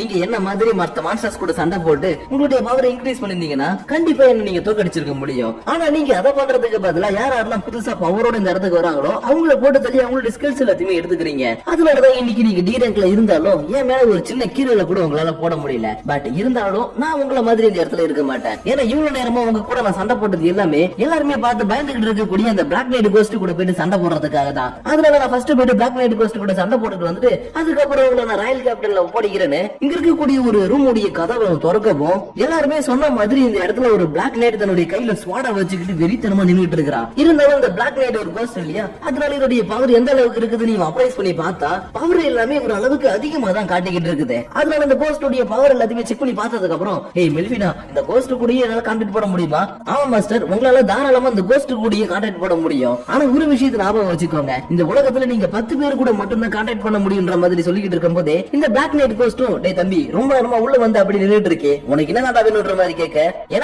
எனக்கு உங்க கூட சண்டை போடணும், ஆனா உங்களுடைய பவர் எல்லாத்தையுமே இப்ப நான் அப்ரைஸ் பண்ணி பார்த்ததுக்கு அப்புறம் என்னுடைய முடிவை நான் சேஞ்ச் பண்ணிக்கிட்டேன். அதனால நான் 2 ஆப்ஷன் தரேன். ஒண்ணு நீங்க என் கூட சண்டை போட்டு இந்த இடத்துல உங்களுடைய உயிரை விடணும், அப்படி இல்லையா என்னுடைய கான்ட்ராக்டுக்கு ஒத்துக்கிட்டு நீங்க என் கூட ஜாயின் பண்ணிக்கணும்ன்ற மாதிரி கேட்டுக்கிட்டு இருக்க. கொஞ்ச நேரத்துல இவங்க 2 பேரும் ஜாலியா உட்காந்து பேச ஆரம்பிச்சிட்டாங்க. என்னடான்னு பார்த்தா இந்த கோஸ்டுக்கு உண்மையாவே இங்க வரவங்கள கொல்லுன்ற எந்த ஒரு ஐடியாவுமே கிடையாது. ஆனா இங்க வரவங்க எல்லாரும் இது கையில இருக்கக்கூடிய ஸ்வாடை பார்த்த உடனே ஐயோ இது நம்மள கொல்லதான் போகுதுன்னு திருச்சி ஓடி போயிருக்காங்க. அதனாலதான் கேள்வி இன்னைக்கு ரொம்ப நேரமா இந்த இடத்துல நின்று பேசிட்டு இருந்ததுனால தம்பி உங்க கூட பேசலாமனு கூட்டு வச்சு இவங்க கூட நிறைய விஷயங்களை ஷேர் பண்ணி பேசிக்கிட்டு இருக்குது. அது மட்டும் இல்லாம இது கிட்ட இருக்கக்கூடிய ஒரு கேண்டியை கொடுக்கவோ, ஓ கேண்டியா நான் சாப்பிட்டு ரொம்ப நாள் ஆச்சுன்னு எடுத்து வாயில போட்டா மண்ணு மாதிரி ஒரு டேஸ்ட் கொடுத்துருக்கோம். அதனால என்னங்க இது இப்படி இருக்குன்ற மாதிரி கேட்க, அப்புறம் என்னப்பா நான் பல வருஷங்களுக்கு முன்னாடி செத்து போயிட்டேன், அப்பையில இருந்து இந்த கேண்டி என்கிட்ட தான் இருக்குது, அதனாலதான் உங்ககிட்ட கொடுத்தன்ற மாதிரி சொல்லவும் இவன் ஒரு கட்டத்துல டென்ஷன் ஆயிட்டு அந்த கேண்டி தூக்கி தலையில அடிச்சது மட்டும் இல்லாம இவன் பெருசு எல்லாம் பேச ஆரம்பிக்கிறான். ஏன்னா வயசுல ரொம்ப பெரிய கோஸ்ட் தானே இது, அதனாலதான் இவன் பெருசு இங்க பாரு உனக்கு மரியாதை கொடுத்ததுல அவ்வளவுதான், நீ என் கூட இப்ப கான்டாக்ட் போட போறியா இல்லையன்ற மாதிரி கேட்க, இந்த கோஸ்ட் அப்படியே திரும்பி இங்க இருக்கக்கூடிய அரியாசனத்தை பாக்குது. ஏன்னா தன்னை விட யாரு பவர்ஃபுல்லா இருக்காங்களோ அவங்களுக்கு தான் இந்த கோஸ்ட் லாயல்ட்டியா இருக்கும். அதனாலதான் இந்த அரியாசனத்தை பாத்துக்கிட்டு இருக்கப்போ கேள்வியும் இதுக்கு என்ன தேவைன்றத புரிஞ்சுக்கிட்டு சரி ஓகே நீ என் கூட சண்டை போட்டு நான் வர்த்தியா இல்லன்றதை செக் பண்ணி பாக்கணும்னு நினைக்கிறேன், அவ்வளவுதானே வா என் கூட வந்து சண்டை போடு. அப்ப நீ எதிர்பார்க்கிற அளவுக்கு ரொம்பவே ஸ்ட்ராங்கா இருந்தாலும் என் கூட கான்ட்ராக்ட போட்டுக்கொண்டு சண்டை போறதுக்காக ரெடி ஆகவும் இந்த பிளாக் நைட் கோஸ்ட் இங்க பாருப்பா நான் உனக்கு கருணையை காட்ட மாட்டேன், நான் என்னுடைய முழு பவரை காட்டி உன் கூட சண்டை போடுவேன், அதே மாதிரி தான் நீ என்னுடைய முழு பவரை காட்டி என் கூட சண்டை போடணும்னு சொல்லி கேட்க,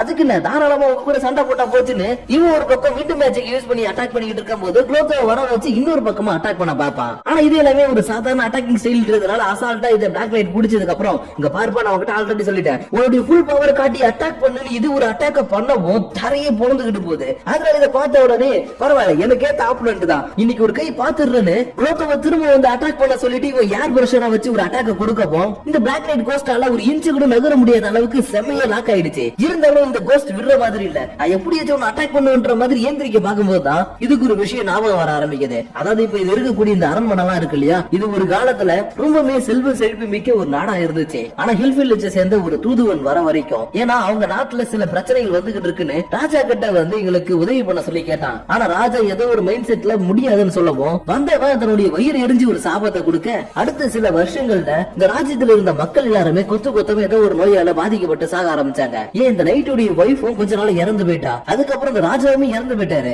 ஆனா இந்த நைட்டு மட்டும் சாகவே இல்ல. ஏன்னா இந்த ராஜ்யம் மொத்தமா அழியறதுக்கு முன்னாடி நம்மளுடைய இந்த நிலைமைக்கு காரணமானவங்களை என்னைக்காச்சும் ஒரு நாள் பழி வாங்கணும்ன்றதுக்காக இந்த நைட்டுக்கு சில மேஜிக் பவர்ஸ் எல்லாத்தையும் கொடுத்து இந்த இடத்துல இவன் ஒரு கோஸ்டா மாத்திட்டாங்க. அதாவது லிட்டரலி இவன் ஒரு இம்மார்டலா மாத்திருக்காங்க. அதனாலதான் அந்த விஷயங்கள் எல்லாமே இப்ப இந்த பிளாக் நைட்டுக்கு ஞாபகம் வந்ததும், நான் இந்த இடத்துல உங்ககிட்ட தோக்க மாட்டேன், நான் உன்னை ஜெயிச்சு நான் யார பழி வாங்கணுமோ அவனை பழி வாங்குவேன், நான் பழி வாங்குவேன்னு கெல்வினுடைய மேஜிக் ஸ்பெல்லியை உடைச்சுக்கிட்டு இந்த பிளாக் நைட் வெளியில வந்துருச்சு. அதனால இதை பார்த்ததுக்கு அப்புறம் சரி ஓகே, நானும் என்னுடைய ஃபுல் பவர் காட்டினா இது செத்துருவேன்னு பார்த்தேன். இருந்தாலும் இப்ப எனக்கு வேற வழி இல்ல, ஃபுல் பவர் காட்டி அட்டாக் பண்ண வேண்டியதானே. இந்த பிளாக் நைட் கோஸ்ட் என்ன மன்னிச்சிரு, நான் பழி வாங்க வேண்டியவங்க இன்னும் இந்த உலகத்துல உயிரோடு இருக்காங்கன்றதுனால அவங்கள நான் கொல்ற வரைக்கும் என்னுடைய உயிர் இந்த இடத்துல போகாது, யாரு கூட நான் கான்ட்ராக்ட்லயும் சேர மாட்டேன்னு செம்ம வேகமா வந்து தன்னுடைய ஸ்வாட வச்சு கேள்வியில போட்டு தரலான்னு வரும்போது இவன் திரும்ப அதே மேஜிக்கை யூஸ் பண்ணி இதை லாக் பண்ணி பிடிக்கிறான். அதாவது பிரஷர் யூஸ் பண்ணுவா இல்லையா, அந்த பிரஷர் மேஜிக் யூஸ் பண்ணி லாக் பண்ணி பிடிச்சிட்டு, இங்க பாருங்க மிஸ்டர் பிளாக் நைட் கோஸ்ட், இதுக்கப்புறம் என்கிட்ட உங்களால தப்பிக்கவே முடியாதுன்னு லோகோ இப்போ ஒரு லெஜெண்டரி மாஸ்டர்ன்றதுனால அதோடைய பவர் யூஸ் பண்ணி சின்னதா ஒரு அட்டாக்க கிரியேட் பண்ண,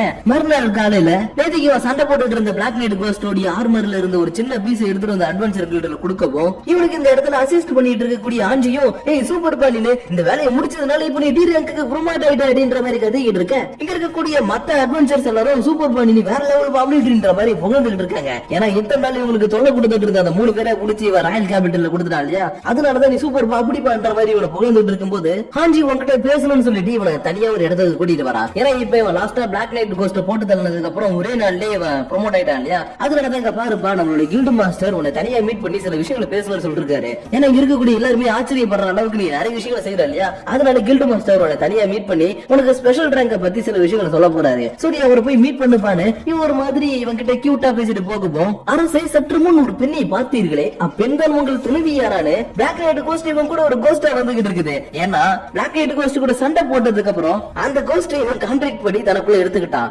அதனாலதான் அந்த கோஸ்ட் அந்த பொண்ணை பார்த்துட்டு உன்னுடைய வைஃப் பண்ற மாதிரி கேட்டுக்கிட்டு இருக்க. அதுக்கு வாய்ப்பே இல்ல, கெல்வினுக்கு உரிய ஒரு ஃபியான்சி தான், அது நான் மட்டும் தானே மெல்வினா கத்த ஆரம்பிக்க, கூடவே இருக்கக்கூடிய குளோபோவும் நானும்ன்ற மாதிரி கத்த ஆரம்பிச்சிருச்சு. அதனால இவங்க 3 பேர் கத்திக்கிட்டு இருந்ததை கேட்டதுக்கு அப்புறம் செத்த நேரம் வாயை மூடுங்க, நீங்க நினைக்கிற மாதிரி எதுவுமே கிடையாது. அது மட்டும் இல்லாம ஜெரால்ட், நீங்க ஃபர்ஸ்ட் என்ன பாக்கும்போது சின்ன பையனை கூட்டிட்டு இருந்தீங்க, ஆனா நீங்க கூட கான்ட்ராக்ட் போட்டதுக்கு அப்புறம் என்ன அரசன்னு கூப்பிட ஆரம்பிச்சிட்டீங்க. அதனால எதுக்காக இந்த மாதிரி கூப்பிடுறீங்கன்னு கேட்கவும், அரசே இதற்கு பதில் ஒன்றுதான், என்னை விட நீங்கள் ரொம்ப பலசாலி அரசு என்ற மாதிரி சொல்ல, ஐயோ என்ன திரும்ப அரசன்னு கூப்பிடுறாங்களே, சரி ஓகே நீங்க எப்படி வேணா கூப்பிடுங்க, ஆனா மெல்பினா நீ மட்டும் என்ன ஃபியான்சின்னு சொல்லக்கூடாது.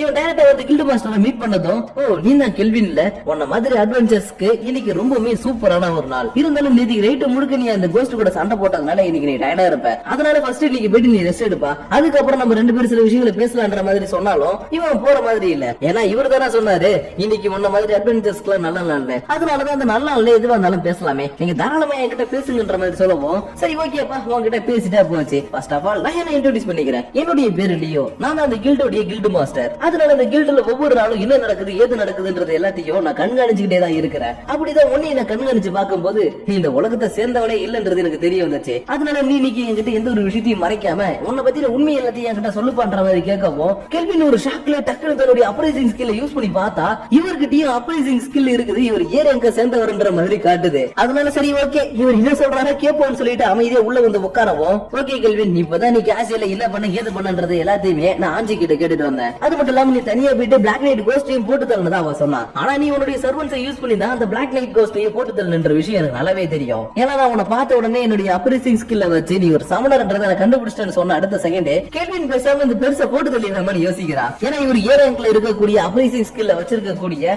ஒரு அனலைசிங் கில்ட் மாஸ்டர். அதனால இவர்கிட்ட கண்டிப்பா நம்மளால எந்த ஒரு விஷயத்தையும் மறைக்க முடியாது. அதனால இப்போதைக்கு என்னுடைய இன்ஃபர்மேஷன்ல வெளியில போக கூடாதுன்னா இவரை நம்ம ஒண்ணு போட்டு தள்ளியாகணும், இல்லையா இவருடைய வாய் அடைக்கிற மாதிரி ஏதாவது ஒண்ணு பண்ணியாகணும்ன்ற மாதிரி இவன் யோசிச்சுக்கிட்டு இருக்கும் போதே ஜெரால்ட் இவங்கிட்ட இங்க பாருங்க அரசே, நான் சொல்றது ஒரு நிமிஷம் கேளுங்க, இந்த உலகத்துல உங்களால எல்லா விஷயத்தையும் மறைச்சுக்கிட்டே இருக்க முடியாது, யாருக்கிட்டே சொல்லிதான் ஆகணும். அதனால உங்களுக்கு யாரெல்லாம் நம்பிக்கையானவங்க ஃப்ரெண்டுன்னு தோணுதோ அவங்க கிட்ட தான் உங்களை பத்தின விஷயத்தை ஷேர் பண்ணிக்கோங்க. இல்ல அதுல ஏதாவது உங்களுக்கு பிரச்சனை வர மாதிரி இருக்குதுன்னா நீங்க எதுக்கும் கவலைப்படாதீங்க, நாங்க எல்லாரும் உங்க கூட தானே இருக்கிறோம், நாங்க பாத்துக்கிறோம்னு டெலிபதி மூலியமா பேச, சரி ஓகே உங்ககிட்ட அப்ரைசிங் ஸ்கில் இருக்குது அது மூலியமா மூலியமா ஈஸியா நான் யாருன்றத மறைச்சாலும் கண்டுபிடிச்சிருவீங்க. அதனால நான் ஒரு சமணர்ன்றத ஒத்துக்கிறேன். இருந்தாலும் எனக்கு ஒரு டவுட் என்னன்னா, கேசியல பத்தி உங்களுக்கு எல்லாமே தெரிஞ்சிருந்தோம், அவனையே நீங்க தடுக்காம விட்டீங்கன்ற மாதிரி கேட்க என்ன ஃபர்ஸ்ட் ஆஃப் ஆல் மன்னிச்சிருப்பா. ஏன்னா அவன் ஒரு நோபல், அந்த மாதிரி நோபல் குடும்பத்துல இருக்கவங்க மேல கைய வச்சா நம்மளுடைய கில்டுக்கு எக்கச்சக்கமான பிரச்சனை வரும். அதனாலதான் சரியான டைம் வரட்டும் அவனை பிளான் பண்ணி நான் பிடிக்கலன்னு நிறைய விஷயங்களை பண்ணிட்டு இருந்தேன். ஆனா அதுக்குள்ள நீ குறுக்க போட்டு அடி அடிச்சு அவனை பிடிச்சு கொடுத்ததுனால இப்ப அவன் இத்தனை வருஷமா பண்ணிக்கிட்டு இருந்த எல்லா தப்புக்கும் ஒட்டுமொத்தமா சேர்த்து தண்டனை அனுபவிச்சுக்கிட்டு இருக்கான். அதனால எனக்கு பதிலா இந்த விஷயத்துல எல்லாத்தையுமே செஞ்சு முடிச்ச உனக்கு ரொம்பவே தேங்க்ஸ் பான்னு சொல்லிட்டு இருக்கும் போதே கேள்வி நீங்க இருக்கக்கூடிய காஃபி எடுத்து குடிச்சிட்டு சரி சரி ஓகே ஓகே நீங்க இந்த இடத்துக்கு என்ன வர சொல்லி இருக்கீங்கன்னா இதுக்கு மட்டும் வர சொல்லிக்க மாட்டீங்க, வேற ஏதாவது ஒரு காரணம் இருக்கும், அதனால அதை பத்தி நம்ம கொஞ்சம் பேசலாமன்ற மாதிரி கேட்க இந்த கில்டு மாஸ்டரும் இங்க பாருப்பா என்கிட்ட அப்ரைசிங் ஸ்கில் இருக்குது, கொஞ்சம் அளவுக்கு பவரா இருக்குன்றதுக்காக நீ உன்னுடைய எதிரி எல்லாம் பார்க்க தேவையில்ல, நான் என்னால முடிஞ்ச அளவுக்கு உனக்கு உதவி பண்ணணும் தான் பாக்குறேன், அதுலயும் முக்கியமா உன் கூட முடிஞ்ச அளவுக்கு ஃப்ரெண்டா இருக்கணும்னு பாக்குறேன். ஏன்னா முன்ன மாதிரி வேற ஒரு உலகத்துல இருந்து வந்த 4 ஹீரோஸ் எனக்கு ஆல்ரெடி தெரியும் பண்ற மாதிரி சொல்லப்போ இது என்ன மாதிரி ஆல்ரெடி இந்த இடத்துக்கு வந்திருக்காங்களா என்னங்க சொல்றீங்க அப்படின்ற மாதிரி கேட்க ஆமாப்பா 4 பேர் ஆல்ரெடி இந்த இடத்துல ஹீரோஸா சமன் பண்ணப்பட்டிருக்காங்க, அவங்க எல்லாரும் காடஸ் மூலியமா தான் சமன் பண்ணப்பட்டாங்கன்ற மாதிரி சொல்லப்போ ஏய் மெல்வினா இவர் சொல்றது உண்மையன்ற மாதிரி கேட்க ஆமாப்பா அவங்கள நான் தான் சமன் பண்ணேன், இருந்தாலும் எதுக்கு சமன் பண்ணன்றத அவர் சொல்லுவாரு, கொஞ்சம் கேளு அதுக்கப்புறம் நான் உங்ககிட்ட டீடைலா சொல்றேன்ற மாதிரி சொல்லுவோம். லியோ இப்பதான் அவங்களை எதுக்காக சமன் பண்ணாங்கன்ற விஷயத்தை சொல்ல ஆரம்பிக்கிறாரு. ஏன்னா இவங்களுக்கு பக்கத்து நாடா இருந்த ஹோலி கிங்டம்ல மான்ஸ்டர்ஸ் உடைய அட்டகாசம் பல வருஷமா தொடர்ந்துகிட்டே இருந்திருக்குது. அதனால எப்படியாச்சு இது எல்லாத்தையுமே கட்டுப்படுத்தணும், மக்களுக்கு அமைதியான ஒரு வாழ்க்கையை கொடுக்கணும்ன்றதுக்காக அந்த நாட்டுடைய பிரின்சஸ் தன்னுடைய உயிரையே சாக்ரிஃபைஸ் பண்ணி காடஸ் கிட்ட 4 ஹீரோஸை சமன் பண்ண சொல்லி கேட்டா, அதுக்காக அந்த காடஸும் 4 ஹீரோஸை சமன் பண்ணாங்க. ஆனா அந்த பிரின்சஸ் சாகறதுக்கு முன்னாடி டீமன் லார்ட் உயிரோட வர போறான், அவன் சீக்கிரம் வர போறான்ற ஒரு வார்த்தையை சொல்லிட்டு போனான். ஆனா அப்ப அது எல்லாத்தையும் யாருமே பெருசா கண்டுக்கல. ஆனா இப்ப ரீசெண்ட் டேஸா நடக்கிறது எல்லாத்தையும் வச்சு பார்க்கும்போது டீமன் கிங் உண்மையாவே திரும்ப வர போறான்னு எனக்கு தோணுது. ஏன்னா இதுக்கு முன்னாடி நம்ம அட்வென்ச்சர் கில்டுல இருந்து மான்ஸ்டரை கொல்றதுக்காக போனா அதை எல்லாத்தையும் ஈஸியா கொண்டுட்டு வந்துருவாங்க. ஆனா இப்ப அதே மாதிரி இருக்கக்கூடிய மான்ஸ்டர்ஸை கொல்லலான்னு போனா அதுங்க முன்ன இருந்ததை விட கொஞ்சம் பவர்ஃபுல்லா மாறின மாதிரி தெரியுதுங்க. ஏன் நேத்துக்கு நீ சண்டை போடுறதுக்காக போன பிளாக் நைட் கோஸ்ட் கூட ஒரு அளவுக்கு கூட டஃப் கொடுத்து சண்டை போடுற மாதிரி உனக்கு தெரிஞ்சிருக்குன்ற மாதிரி சொல்லிக்கிட்டு இருக்கும் போதே கெல்வி நீ ஒரு சொல்ல வராருன்றத புரிஞ்சுக்கிட்டு ஒரு நிமிஷம் இப்ப நீங்க என்ன டீமன் கிங் வர போறான் அவனை கொல்லணும்னு என்கிட்ட சொல்ல வரீங்களான்ற மாதிரி கேட்க ஆமாப்பா நான் அதான் சொல்ல வந்தேன். ஆனா நீ இந்த இடத்துல ஓபனா செயல்பட போறது கிடையாது, அதுக்கு பதிலா நீ டி ரேங்க்ல இருந்துகிட்டு மறைமுகமா பி ரேங்க்ல இருக்கக்கூடிய வேலைகளை எல்லாத்தையுமே செய்ய போற.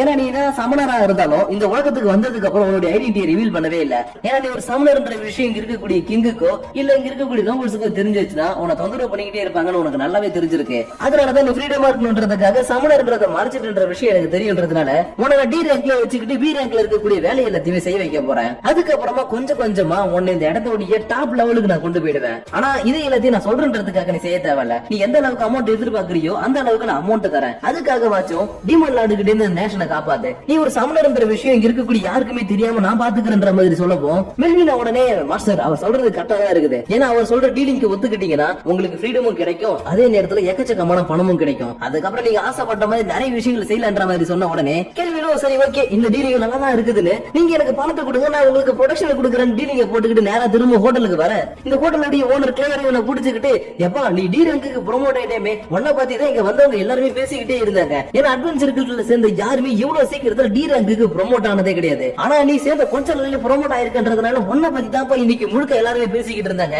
அது மட்டும் இல்லாம நீ என்னுடைய ஹோட்டல்ல தங்கி இருக்கன்றதுனால ஒருவேளை என்னுடைய சாப்பாடாலதான் உனக்கு ஏதாவது பவர் கிடைக்குதுன்னு நிறைய பேர் ஹோட்டலுக்கு வர வந்துட்டு போறாங்க. அதனால இன்னைக்கு சாப்பாடு நான் தடப்புடல உனக்காக ரெடி பண்ண போறேன்ற மாதிரி சொல்லவும் கரெக்டா என்னுடைய வயிறோ பசிக்குது கத்த ஆரம்பிச்சிருச்சு. அதனால நீங்க சாப்பாடு செய்யறதுலாம் அப்புறம் இருக்கட்டும், எனக்காக இப்ப ஏதாவது சாப்பிட கொடுங்கன்ற மாதிரி கேட்டு வாங்கிட்டு போகும்போது ஜெரால்டு சடனா அரசே இவங்க தான் உங்களுடைய துணைவியாரா உங்களுக்காக சாப்பாடு பார்த்து ரெடி பண்றேன்னு சொல்றாங்க, உண்மையை சொல்லுங்கன்ற மாதிரி கேட்க எப்பா இவங்க சாதாரண இந்த ஹோட்டலுடைய ஓனர் தான்ப்பா, இவங்களுடைய தயவுலதான் ஏதோ இந்த ஹோட்டல்ல நிம்மதியா சாப்பிட்டுட்டு சந்தோஷமா தங்கிட்டு இருக்கிறேன், அது உங்களுக்கு பொறுக்கலையான்ற மாதிரி கேட்கும்போது ஏய் ஜெரால்டு வாய முடியும் சும்மாரு, என்னுடைய மாஸ்டருக்கு நான் மட்டும் தான் ஃபியான்சி, சீக்கிரமாவே எங்களுக்கு கல்யாணம் நடக்க போகுதுன்ற மாதிரி சொல்லவும் ஏய் வாய முடியும் மில்ஃபினா உன் மேல நான் செம காண்ட்ல இருக்கிறேன், ஏன்னா நீ அங்க எனக்கு சொல்ல வேண்டிய விஷயத்தை சொல்றதுக்கு பதிலா அவர் சொல்றதை கேட்க சொல்லிட்டேன். அதனால இப்ப எனக்கு அந்த பசங்களை பத்தி நீ சொல்லி ஆகணும்ன்ற மாதிரி கேட்ட உடனே இங்க பாருப்பா அந்த பசங்க 4 பேருமே ஒரே கிளாஸ் சேர்ந்த பசங்க, அதனாலதான் சரி ஓகே அவங்க டீம் விளையாட எதுக்குன்னு கேக்குறாங்களா நல்லா ஸ்ட்ராட்டஜியா சண்டை போடக்கூடிய பசங்களை அனுப்பலான்னு நான் அவங்க 4 பேரையும் சூஸ் பண்ணி அனுப்புனேன். ஆனா என்ன பண்றது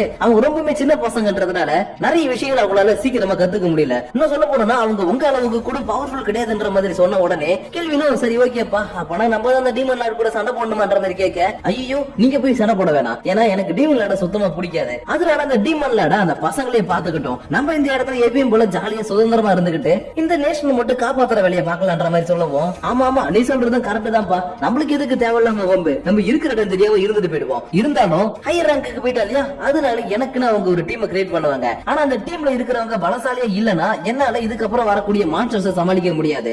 ஏன்னா லாஸ்ட் டைம் கெரால்ட் கூட சண்டை போடும்போதே கொஞ்சம் கஷ்டப்பட்டு தான் அவனை தோக்கடிச்சு என்னோட கான்ட்ராக்டுக்குள்ள கொண்டு வந்தேன். அதனால கில்டுல இருக்கிறவங்க எனக்கான டீம் கிரியேட் பண்றதுக்கு முன்னாடி நானே எனக்கான ஒரு டீம் கிரியேட் பண்ணி ஆகணும்னு குளோத்தோ வெளியில வர சொல்லி இவன் கொடுத்த பண முட்டையை கொடுக்க சொல்றான். ஏன்னா குளோத்தோ ஒரு ஸ்லைம்ன்றதுனால இதோட உடம்புக்குள்ள எதை வேணாலும் ஒளிச்சு வைக்க முடியும். அதனாலதான் இப்ப இவனுக்கு ரிவார்டா கொடுத்த அமௌண்ட் எல்லாத்தையும் வெளியில எடுக்க சொல்லவும் இவன் எடுத்து பார்த்துட்டு இது போதும் நினைக்கிறேன்ற மாதிரி சொல்லிக்கிட்டு இருக்கும் போதே என்ன மாஸ்டர் இன்னைக்கு ஏதாவது பொருள் வாங்க போறீங்களான்ற மாதிரி கெரால்ட் கேட்டுக்கிட்டு இருக்கான். அதுக்கு இவனும் ஆமாப்பா நம்ம ஒரு முக்கியமான பொருள் தான் வாங்க போறோம், ஆனா அது இல்லன்றத நான் வெளியில போயிட்டு சொல்றேன்னு டைரக்டா கீழே வந்தவன் ஓனரை பார்த்து ஓனரமா நீங்க நான் இன்னொருத்தவங்களை கூட்டிட்டு வர போறேன், அதனால அவங்களுக்கு சேர்த்து சமைங்கன்னு சொல்லிட்டு வெளியில வரவும் இவன் ஒரு மாதிரி வித்தியாசமா சிரிச்சுக்கிட்டே போக, அரசே நீங்க சிரிக்கிற சிரிப்புல எனக்கு ஏதோ வில்லங்க தெரியுது, உண்மை சொல்லுங்க நீங்க பொருள் வாங்குறதுக்காக மார்க்கெட்டுக்கு போக போறீங்களா இல்ல வேற எங்கேயாவது போக போறீங்களான்ற மாதிரி கேட்ட உடனே கரெக்டா கண்டுபிடிச்சிட்டியே, நான் பொருள் வாங்குறதுக்காக எல்லாம் போல நான் ஒரு ஃபீமேல் ஸ்லேவ் வாங்க போறேன்னு கத்தவும் மெல்வினா இல்ல அப்படி நடக்க கூடாது கத்திக்கிட்டு இருக்கிறா. ஆனா என்ன பண்றது மெல்வினாவால இப்ப டைரக்டா வந்து தடுக்கல முடியாது இல்லையா,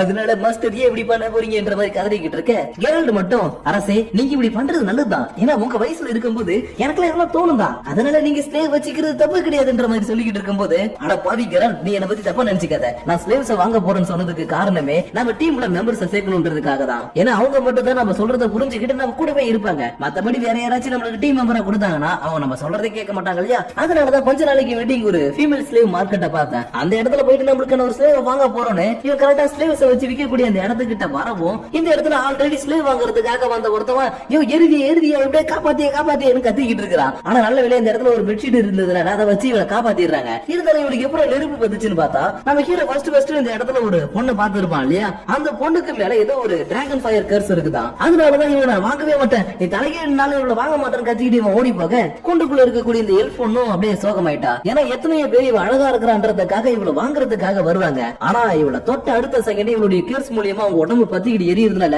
இவன் வேணாம்னு சொல்லிட்டு போயிடுறாங்க இல்லையா. அதனாலதான் நான் ஸ்லேவா இருக்கிறத கூட நினைச்சு வருத்தப்படல, ஏன்னா யாருமே இந்த இடத்துல இருந்து காப்பாத்தி வெளியில கூட்டிட்டு கூட போக மாட்டாங்களேன்னு ஒரு மாதிரி சோகமா உட்கார்ந்து இருக்கவும் இதை பத்தி ஹீரோ பார்த்துட்டு அப்ரைசிங் பண்ணி பார்த்தா இவன் மேல ஒரு டிராகன் கர்ஸ் இருக்கிறது இவனுக்கு தெரிய வந்துருச்சு. அதனால இவனு உடனே மெல்வினா கிட்ட இங்க பார்ப்பா இந்த கர்ஸ் ரிமூவ் பண்றதுக்கு ஏதாவது ப்ராசஸ் இருக்குதா இல்ல ஏதாச்சும் பண்ணலாமான்ற மாதிரி கேட்கவும் அவன் ஏதோ ஒரு ஐடியா சொல்லியிருக்காட்டுக்கு. ஆனா அதை கேட்ட உடனே ஹீரோ சரி ஓகே நான் கிளம்புறேன்னு சொல்லிட்டு வாங்கலான்னு பார்த்தப்ப வேற ஏதோ ஒரு விஷயத்தை செய்யறதுக்காக நடைய கட்டிட்டான். ஆனா இப்படி இவன் போன கொஞ்ச நேரத்துல இந்த கடைக்காரர் இருக்காளியா, அதாவது ஸ்லேவ்ஸ்ல வித்துக்கிட்டு இருக்கானே, இவன் இந்த ஆஃப் ஹெல்ப் புடிச்சுக்கிட்டு நீ எதுக்குதான் என்கிட்ட வந்தியோ தெரியல, உன்னால எனக்கு வெறும் நஷ்டம் தான் வந்துகிட்டு இருக்குது, உன்னை எப்படியாச்சும் வித்துலான்னு பார்த்தாலும் யாரு வாங்கி தொலைய மாட்டாங்கன்ற மாதிரி கத்திக்கிட்டு இருக்க. சடமா இந்த இடத்துக்கு யாரும் ஒருத்தங்க வரவும் ஐ ஜாலி கஸ்டமர் வந்துட்டாங்கன்னு திரும்பி பார்த்தா நம்ம ஹீரோ தான் வந்திருப்பான். அதனால நீனாப்பா என்னப்பா திரும்ப வந்திருக்கேன் இவளை வாங்க போறியன்ற மாதிரி கேட்க, ஆமா இவ்வளவுதான் வாங்க வந்திருக்கிறேன் கரெக்டா கண்டுபிடிச்சிட்டீங்களே மாதிரி சொல்லவும், ஐயோ தம்பி உன்னை பார்த்தா ரொம்ப நல்ல மாதிரி தெரியுது, இந்த பொண்ணு மேல கையை வச்சு நின்னு எரிஞ்சிடாதப்பா, அதுக்கு வேற ஏதாவது ஹெல்ப் வேணும்னு சொல்லு அவளை நீ வாங்கிக்கோன்ற மாதிரி சொல்லவும், இல்ல எனக்கு இந்த பொண்ணு தான் வேணும்னு சொல்லிட்டு இருக்க, இவரும் முடியாதுன்னு சொல்லிட்டு இருக்காரு. ஆனா இவங்க கிட்ட இருக்கக்கூடிய மொத்த அமௌண்ட் எடுத்து கொடுக்கவும் முடியாதுதான், சரி ஓகே இந்த பொண்ணு கூட்டிட்டு போப்பானே. அடுத்த நிமிஷமே இவளுக்கு கூண்டுல இருந்து வெளியில விடவும் எப்படி ஒரு வழியா எனக்கு சுகந்தான் கிடைச்சிடுச்சுன்னு இவ சந்தோஷமா வெளியில வரா. ஆனா நம்ம ஹீரோ கூட நடந்து போகும்போது ரொம்ப சோகமா இருக்கிறா. ஏன்னா இவ்வளவுதான் தொட்டா யாரா இருந்தாலும் இவன் மேல இருக்கக்கூடிய கேர்ஸ்ல எரிஞ்சிருவாங்க இல்லையா. அதனாலதான் கொஞ்சம் சோகமா நடந்து வந்துட்டு இருந்தவ டக்குனு ஹீரோவை கூட்டு, மாஸ்டர் என்ன நீங்க காப்பாத்தினதுக்கு ரொம்பவே தேங்க்ஸ், ஏன்னா அந்த கேஜ்லயே பல வருஷமா நான் அடப்பட்டு கிடந்தேன், அது மட்டும் இல்லாம என்னுடைய பேரு எஃபில் மாஸ்டர்னு சொல்லவும், ஓகே எஃபில் என்னுடைய பேரு கேள்வியன், நான் உன்னை வாங்கினதுக்கு காரணமே நீ என் கூட சேர்ந்து சண்டை போட்டு என்னுடைய டீம்ல இருக்கணும்ன்றதுக்காக தான் சொல்லவும், சாரி மாஸ்டர் என்ன மன்னிச்சிருங்க என்னால உங்களுக்கு ஹெல்ப் பண்ண முடியாது, ஏன்னா என் மேல ஒரு கர்ஸ் இருக்குதுன்னு சொல்லவும், ஓகே எஃபில் ஒரு பிரச்சனை கிடையாது, நீ எத்தனை வருஷமா ஸ்லேவா இருக்கிறான்னு கேட்கவும், எனக்கு தெரியல மாஸ்டர், என்னுடைய சின்ன வயசுல இருந்தே நான் ஸ்லேவ் கூண்டுக்குள்ளதான் இருக்கிறேன், என்னுடைய அப்பா அம்மா யாருன்னு கூட எனக்கு தெரியாது, ஆனா என் மேல ஒரு கேஸ் இருக்கிறதுனால யார் என்ன தொட்டாலும் எரிஞ்சிருவாங்கன்னு மட்டும் எனக்கு தெரியும், அதனால என்ன யார் மீது வரைக்கும் வாங்கினதே கிடையாது ரைட்டா அழுவும், சரி சரி ஓகே ஓகே அழுவாத, இது ரொம்ப கஷ்டமா இருந்திருக்குன்னு எனக்கு தெரியுன்ற மாதிரி இவன் தொடரான்னு வந்தா, இல்ல இல்ல தொடாதீங்க நீங்களும் எரிஞ்சிருவீங்கன்ற மாதிரி இவன் பயந்துகிட்டு பின்னாடி போடுறா. ஆனா ஹீரோ விடுற மாதிரி இல்ல, ஹே இங்க பாரு எதுக்கு கவலைப்படாத நான் எல்லாத்தையும் பாத்துக்கிறேன்னு ஜஸ்ட் இவன் மேல கைய வைக்கவும் இவன் மேல இருந்த அந்த டிராகன் கிங் கர்ஸ் இருக்கு இல்லையா, அது மொத்தமாடி சிலிசிலியா நொறுங்கி போயிடுச்சு. ஏன்னா இவன் தான் மெல்வினா கிட்ட எப்படி இந்த கர்ஸ் ரிமூவ் பண்றதுன்னு ஹெல்ப் கேட்டா இல்லையா, அவ சில விஷயங்கள் எல்லாம் பண்ணா ரிமூவ் பண்ணிடலாம்னு சொல்லிருக்காளாட்டுக்கு. அதனாலதான் இவளை இப்ப தைரியமா வாங்கிட்டு வந்ததுக்கு அப்புறம் இவன் மேல இருக்கக்கூடிய கர்ஸ் ரிமூவ் பண்றது மட்டும் இல்லாம கையில இருக்கக்கூடிய விலங்க கைட்டி விட்டுட்டு, இங்க பாருப்பா இதுக்கப்புறம் நீ யாரையுமே காயப்படுத்த மாட்டேன், யாரும் உன்னால காயப்படவும் மாட்டாங்க, சோ இதுக்கப்புறம் நீ தாராளமா ஃப்ரீயா எல்லாத்தையுமே செய்யலான்ற மாதிரி சொல்லவும் இவனால சுத்தமா இதை நம்பவே முடியல. ஏன்னா இது வரைக்கும் யாருமே இவன் மேல இருக்கக்கூடிய கேர்ஸ உடைச்சு இவளை தொட்டதே கிடையாது இல்லையா. அதனாலதான் இது எப்படி நடந்துச்சு இது என்னால நம்பவே முடியலன்ற மாதிரி இவன் பாத்துக்கிட்டே இருக்க, இங்க பாரு இதை நீ நம்பிதான் ஆகணும்னு கேள்வி இவளுடைய கையை பிடிச்சி பாத்தியா எனக்கு எதுவுமே ஆகலன்ற மாதிரி சொன்ன உடனே இதை நீங்க எப்படி பண்ணீங்கன்னு எனக்கு தெரியல, ஆனா என்ன நீங்க காப்பாத்துனதுக்கு ரொம்பவே நன்றி மாஸ்டர்னு அடுத்த செகண்டே இவனோட கையை பிடிச்சிட்டு கதறி கதறி ஆட ஆரம்பிக்க மெல்வினாவும் ஓகே ஓகே மாஸ்டர், நான் வெளியில வர வரைக்கும் இவள நீங்க வச்சுக்கோங்க, அதுக்கப்புறம் நான் தான் உங்களுக்குன்ற மாதிரி சொல்லிக்கிட்டு இருக்க. ஏய் மெல்வினா, நீ அந்த அளவுக்கு ரொம்ப நல்லவளா கிடையாது எனக்கு தெரியும், இருந்தாலும் பரவாயில்ல, வாயில இருந்து இந்த வார்த்தையாவது வருது, அது வரைக்கும் எனக்கு சந்தோஷம் சொல்லிட்டு இவளை கூட்டிக்கிட்டு திரும்ப ஹோட்டலுக்கு வர இங்க இருக்கக்கூடிய ஓனரமா அந்த பொண்ணை பார்த்துட்டு, ஏப்பா தம்பி, நீ சாப்பாடு இன்னொருத்தவங்களுக்கு ரெடி பண்ணுன்னு சொல்லும் போதே நான் நினைச்சேன்ப்பா இந்த மாதிரி யாரையாவது கூட்டிட்டு வருவேன்னு, அதனால யார் இந்த பொண்ணு, உனக்கு ரொம்பவே முக்கியமானவளா இல்ல வேற யாராவதுன்ற மாதிரி கேட்கவும், இல்ல இல்ல நீங்க நினைக்கிற மாதிரி இல்ல, எனக்கு இவ ஒரு ஃப்ரெண்ட் மாதிரி, அதனாலதான் இவளுக்கும் சேர்த்து சாப்பாடு ரெடி பண்ண சொன்னேன், சோ சீக்கிரம் சாப்பாடு கொண்டு வாங்க, எனக்கு ரொம்பவே பசிக்குதுன்ற மாதிரி இவ சொல்லிக்கிட்டு இருக்க. டேய் தம்பி, என் ஹோட்டல்ல ரொம்ப அழகா ட்ரெஸ் பண்ணிக்கிட்டு நீட்டா இருக்கவங்களுக்கு தான் சாப்பாடு கொடுப்பேன், இந்த மாதிரி அசிங்கமா ட்ரெஸ் போட்டிருந்தா கண்டிப்பா நான் சாப்பாடே தர மாட்டேன், அதனால இவளை என்கிட்ட கொடு, இவளை நான் கிளீன் பண்ணி கூட்டிட்டு வரேன்னு சொல்லுவோம். கேள்வினா சரி ஓகே ஓகே நீங்க சொல்ற மாதிரி இவளை கூட்டிட்டு போய் குளிப்பாட்டிட்டு வாங்கன்ற மாதிரி சொல்ல இவளுக்கு போறதுக்கு கொஞ்சம் பயமா இருக்குது. இருந்தாலும் இவளுடைய கையை தொட்டு தொட்டு பார்த்துட்டு கடைசியா பிடிக்கவும், ஏய் குட்டி பொண்ணு, இந்த மாதிரி எல்லாம் பண்ணிட்டு இருந்தா சரி வர மாட்டேன், வா உனக்கு நான் நிறைய விஷயம் சொல்லி தரேன்னு உப்பு போட்டு தீட்டு போற மாதிரி இவளுக்கு தூக்கிட்டு போயிட்டாங்க. ஆனா என்ன பாவம் கேள்வி இந்த பக்கம் தனியா உட்காந்துக்கிட்டு எப்படா சாப்பாடு வரும், எப்படா கிளம்பி வருவா அப்படின்னு எல்லாருமே இந்த இடத்துல கிளம்பி போற வரைக்கும் சாப்பாடுக்காக ரொம்பவே வெயிட் பண்ணி இந்த இடத்துல மயக்கமே போட்டு கீழே விழுற அளவுக்கு போயிருப்பான். ஆனா இவன் பசியிலே சாவறதுக்குள்ள ஓனர் இப்படி நல்ல வெளியே திரும்ப வந்துட்டாங்க. ஆனா இவங்க கூடவே போனவங்கள காணோம், எங்க அவன் கேட்டா ஒரே நிமிஷம் இருப்பா, ஏமா கண்ணே உன்னுடைய மாஸ்டர் ஒன்னு கூப்பிடா இருப்பாரு, வந்து அவருக்கு உன்னுடைய மரியாதையை கொடுமான்னு சொல்லப்போம். கெல்வின் தனக்கு மிண்டி வந்து நிக்கக்கூடிய எஃபில பார்த்துட்டு வாயை பொழந்துகிட்டு இருக்கிறா. ஏன்னா இவ பாக்குறதுக்கு ரொம்பவே கியூட்டா இருக்கிறா. அது மட்டும் இல்லாம மிண்டி நின்னுகிட்டு, மாஸ்டர் இந்த ட்ரெஸ்ல நான் ரொம்ப அழகா இருக்கிறானா, நீங்க உண்மையை சொல்லுங்கன்ற மாதிரி கேட்கவும், இப்ப கூட இவன் வாயை திறந்து எது ஒரு வார்த்தை பேசலாம் பேகனை பாத்துக்கிட்டு இருக்க. உன டக்குன்னு சைட்ல வந்துட்டு, நீ கெல்வின் போய் அடிச்சு மாதிரி உட்கார்ந்து இருக்காது, அவளை பார்த்து ஏதாவது நல்ல வார்த்தை 4 வார்த்தை சொல்றான்னு சொல்லவும், இப்பதான் இவனுக்கு கான்சியஸுக்கு வந்து, ஆமால உன பத்தி சொல்லுமே, எஃபி சாரிப்பா, நான் உன்னுடைய அழகை பார்த்து வாயை அடிச்சு போயிட்டேன், அதனாலதான் என்னால எதுவுமே சொல்ல முடியலன்னு சொல்லவும், இவ ஐயோ மாஸ்டர் என்ன பார்த்து இப்படி சொல்லிட்டீங்களே இவ வெக்கத்துல திகைக்க. அதுக்கப்புறம் கொஞ்ச நேரத்துல சந்தோஷமா உட்காந்து இவங்க 2 பேரும் சாப்பிட்டு முடிச்சுட்டு ரூமுக்கு வந்துடுறாங்க. ஏன்னா இவளை தன்னுடைய கான்ட்ராக்டுக்குள்ள கொண்டு வரணும், இவளுக்கு பவர் கொடுக்கணும்ன்றதுக்காக தானே இவளை வாங்கிட்டு வந்தான். அதனாலதான் இவளுக்கு கான்ட்ராக்ட் பத்தி எல்லாத்தையுமே சொல்றதுக்கு முன்னாடி தான் ஒரு சமணர்ன்றத சொன்னதுக்கு அப்புறம் இவங்க எல்லாருமே என்னுடைய கான்ட்ராக்ட்ல இருக்கிறாங்கன்னு ஜெரால்டு, குளோத்தோ, மில்ஃபினா இவங்க 3 பேரும் இன்ட்ரோ பண்ணி வச்சுட்டு இந்த விஷயத்துல எல்லாத்தையும் வெளியில சொல்ல மாட்டலன்ற மாதிரி இவகிட்ட ப்ராமிஸ கேட்கவும், இவளும் நீங்க மேல முழு நம்பிக்கை வைக்கலாம் மாஸ்டர், நான் என்னைக்கு உங்களுடைய அடிமை தான், அதனால எப்பி உங்களை பத்தின விஷயத்தை வெளியில சொல்ல மாட்டேன்னு சொன்ன அடுத்த செகண்டே இவ கான்ட்ராக்ட் போட ஆரம்பிச்சிட்டான். ஆனா இவளுக்கான பவரை இவளையே சூஸ் பண்ணிக்கலாம்னு சொல்லிட்டான். அதனால இவளும் எனக்கு இது வேணும் அது வேணும்ன்ற மாதிரி நிறைய விஷயங்களை சூஸ் பண்ணதுக்கு அப்புறம் நிம்மதியா படுத்து தூங்க ஆரம்பிக்கிறாங்க. ஆனா இப்பதான் நம்ம கெல்வினுக்கு பெரிய பிரச்சனையே என்னன்னா, இவன் குளோத்தோ கூடயும் கெரால்டு கூடயும் கான்ட்ராக்ட் போடும்போது அவங்க பவரா மாதிரி இவனுக்குள்ள போனாங்க இல்லையா, அந்த மாதிரி எல்பினா இவனுக்குள்ள போல. ஏன் இந்த ஹோட்டல்ல எல்பினாவை தங்க வைக்கிறதுக்கு தனியா ரூமும் கிடைக்கல, இந்த ரூம்ல இன்னொரு பெட் போடுறதுக்கும் எக்ஸ்ட்ரா பெட் இவனுக்கு கிடைக்கல. அதனாலதான் இப்ப இவங்க 2 பேரும் ஒரே பெட்ல தூங்கிட்டு இருக்கவும், எனக்கு மட்டும் ஏன் இப்படி எல்லாம் நடக்குதோ தெரியல, என்னுடைய பழைய மெமரியில இருந்தா இந்த இடத்துல நான் நிம்மதியா தூங்கிட்டு இருப்பேன். ஆனா இந்த உலகத்துல நான் புது மெமரியோட இருக்கிறதுனால எனக்கு இப்ப என்ன பண்றதுன்னே தெரியல, நர்வஸா வேற இருக்குதுன்ற மாதிரி கத்திக்கிட்டே இருக்கவும் அப்படியே இந்த இடத்துல இந்த எபிசோட முடிச்சிட்டாங்க. சோ கைஸ், இன்னைக்கு நம்ம பார்த்த இந்த எபிசோட் உங்களுக்கு பிடிச்சிருக்கும் நம்புறேன். ஏன்னா இதுக்கப்புறம் வரப்போற ஒவ்வொரு எபிசோடும் ஸ்டோரி நல்லா போகும்னு இதுக்கு முன்னாடி இருந்த எபிசோட நான் சொல்லியிருந்தேன். அதுக்கேற்ற மாதிரி தான் இந்த எபிசோட்ல இருந்து ஸ்டோரிக்குள்ள சில விஷயங்களை எக்ஸ்ட்ரா ஆட் பண்ண வேற ஆரம்பிச்சிட்டாங்க. அதனால கண்டிப்பா இதுக்கப்புறம் இருக்கக்கூடிய எபிசோடு எல்லாமே உங்களுக்கு பிடிக்கும். இருந்தாலும் சில விஷயத்தை மட்டும் நான் முன்னாடியே சொல்லிடுறேன். நடுவுல ஹீரோ அங்கங்க தனித்தனியா பேசிக்கிட்டு இருக்கானே, அது எப்படின்னு கேட்டீங்கன்னா நீங்க ஃபர்ஸ்ட் எபிசோட சரியா பார்க்கலன்னு தான் அர்த்தம். ஏன்னா ஃபர்ஸ்ட் எபிசோட சொல்லியிருந்திருப்பேன், இவன் கான்ட்ராக்ட் யார் கூட எல்லாம் போறானோ அவங்க கூட இவன் ஒரு கம்யூனிகேஷன் மூலியமா பேசிக்க முடியும். அதாவது உணர்ந்தாலே போதும் அவங்களுக்கு எல்லாமே புரியும். அதனாலதான் மெல்ஃபினா, குளோத்தோ, ஜெரால்டு இவங்க 3 பேருமே இவனுக்குள்ள இருந்து வெளியில வரலனாலும் அவங்க கூட இவனால பேசிக்க முடியுது. இருந்தாலும் மெல்ஃபினா இவனை மட்டுமே இந்த உலகத்துல சமன் பண்ணல, இவனை தவிர்த்து இன்னும் நிறைய பேரை சமன் பண்ணி இருக்கிறா. அதனால அவங்கள எங்க இருக்கிறாங்க, இதுக்கப்புறம் நம்ம ஹீரோ அவங்கள போய் மீட் பண்ணுவானா இல்லையா, இல்ல இவன் இந்த ஊர்ல இருந்து ஏதாவது பண்ண போறானா என்னன்றது எல்லாத்தையும் இதுக்கப்புறம் வரப்போற எபிசோட்ல பாப்போம். ஆனா அதுக்கு முன்னாடி இந்த எபிசோட் உங்களுக்கு பிடிச்சிருக்கா பிடிக்கலையன்றத கீழே இருக்கக்கூடிய லைக் ஷேர் பட்டனை தட்டி விட்டுட்டு உங்களுடைய பர்சனல் தாட்ஸ் அண்ட் வியூஸை கீழே கமெண்ட் பண்ணுங்க. அப்படி நீங்க பண்ணக்கூடிய அந்த கமெண்ட்ஸோட சேர்த்து உங்களை நான் நெக்ஸ்ட் எபிசோடோட மீட் பண்ற வரைக்கும் உங்களிடமிருந்து விடைபெறுவது உங்கள் நான்.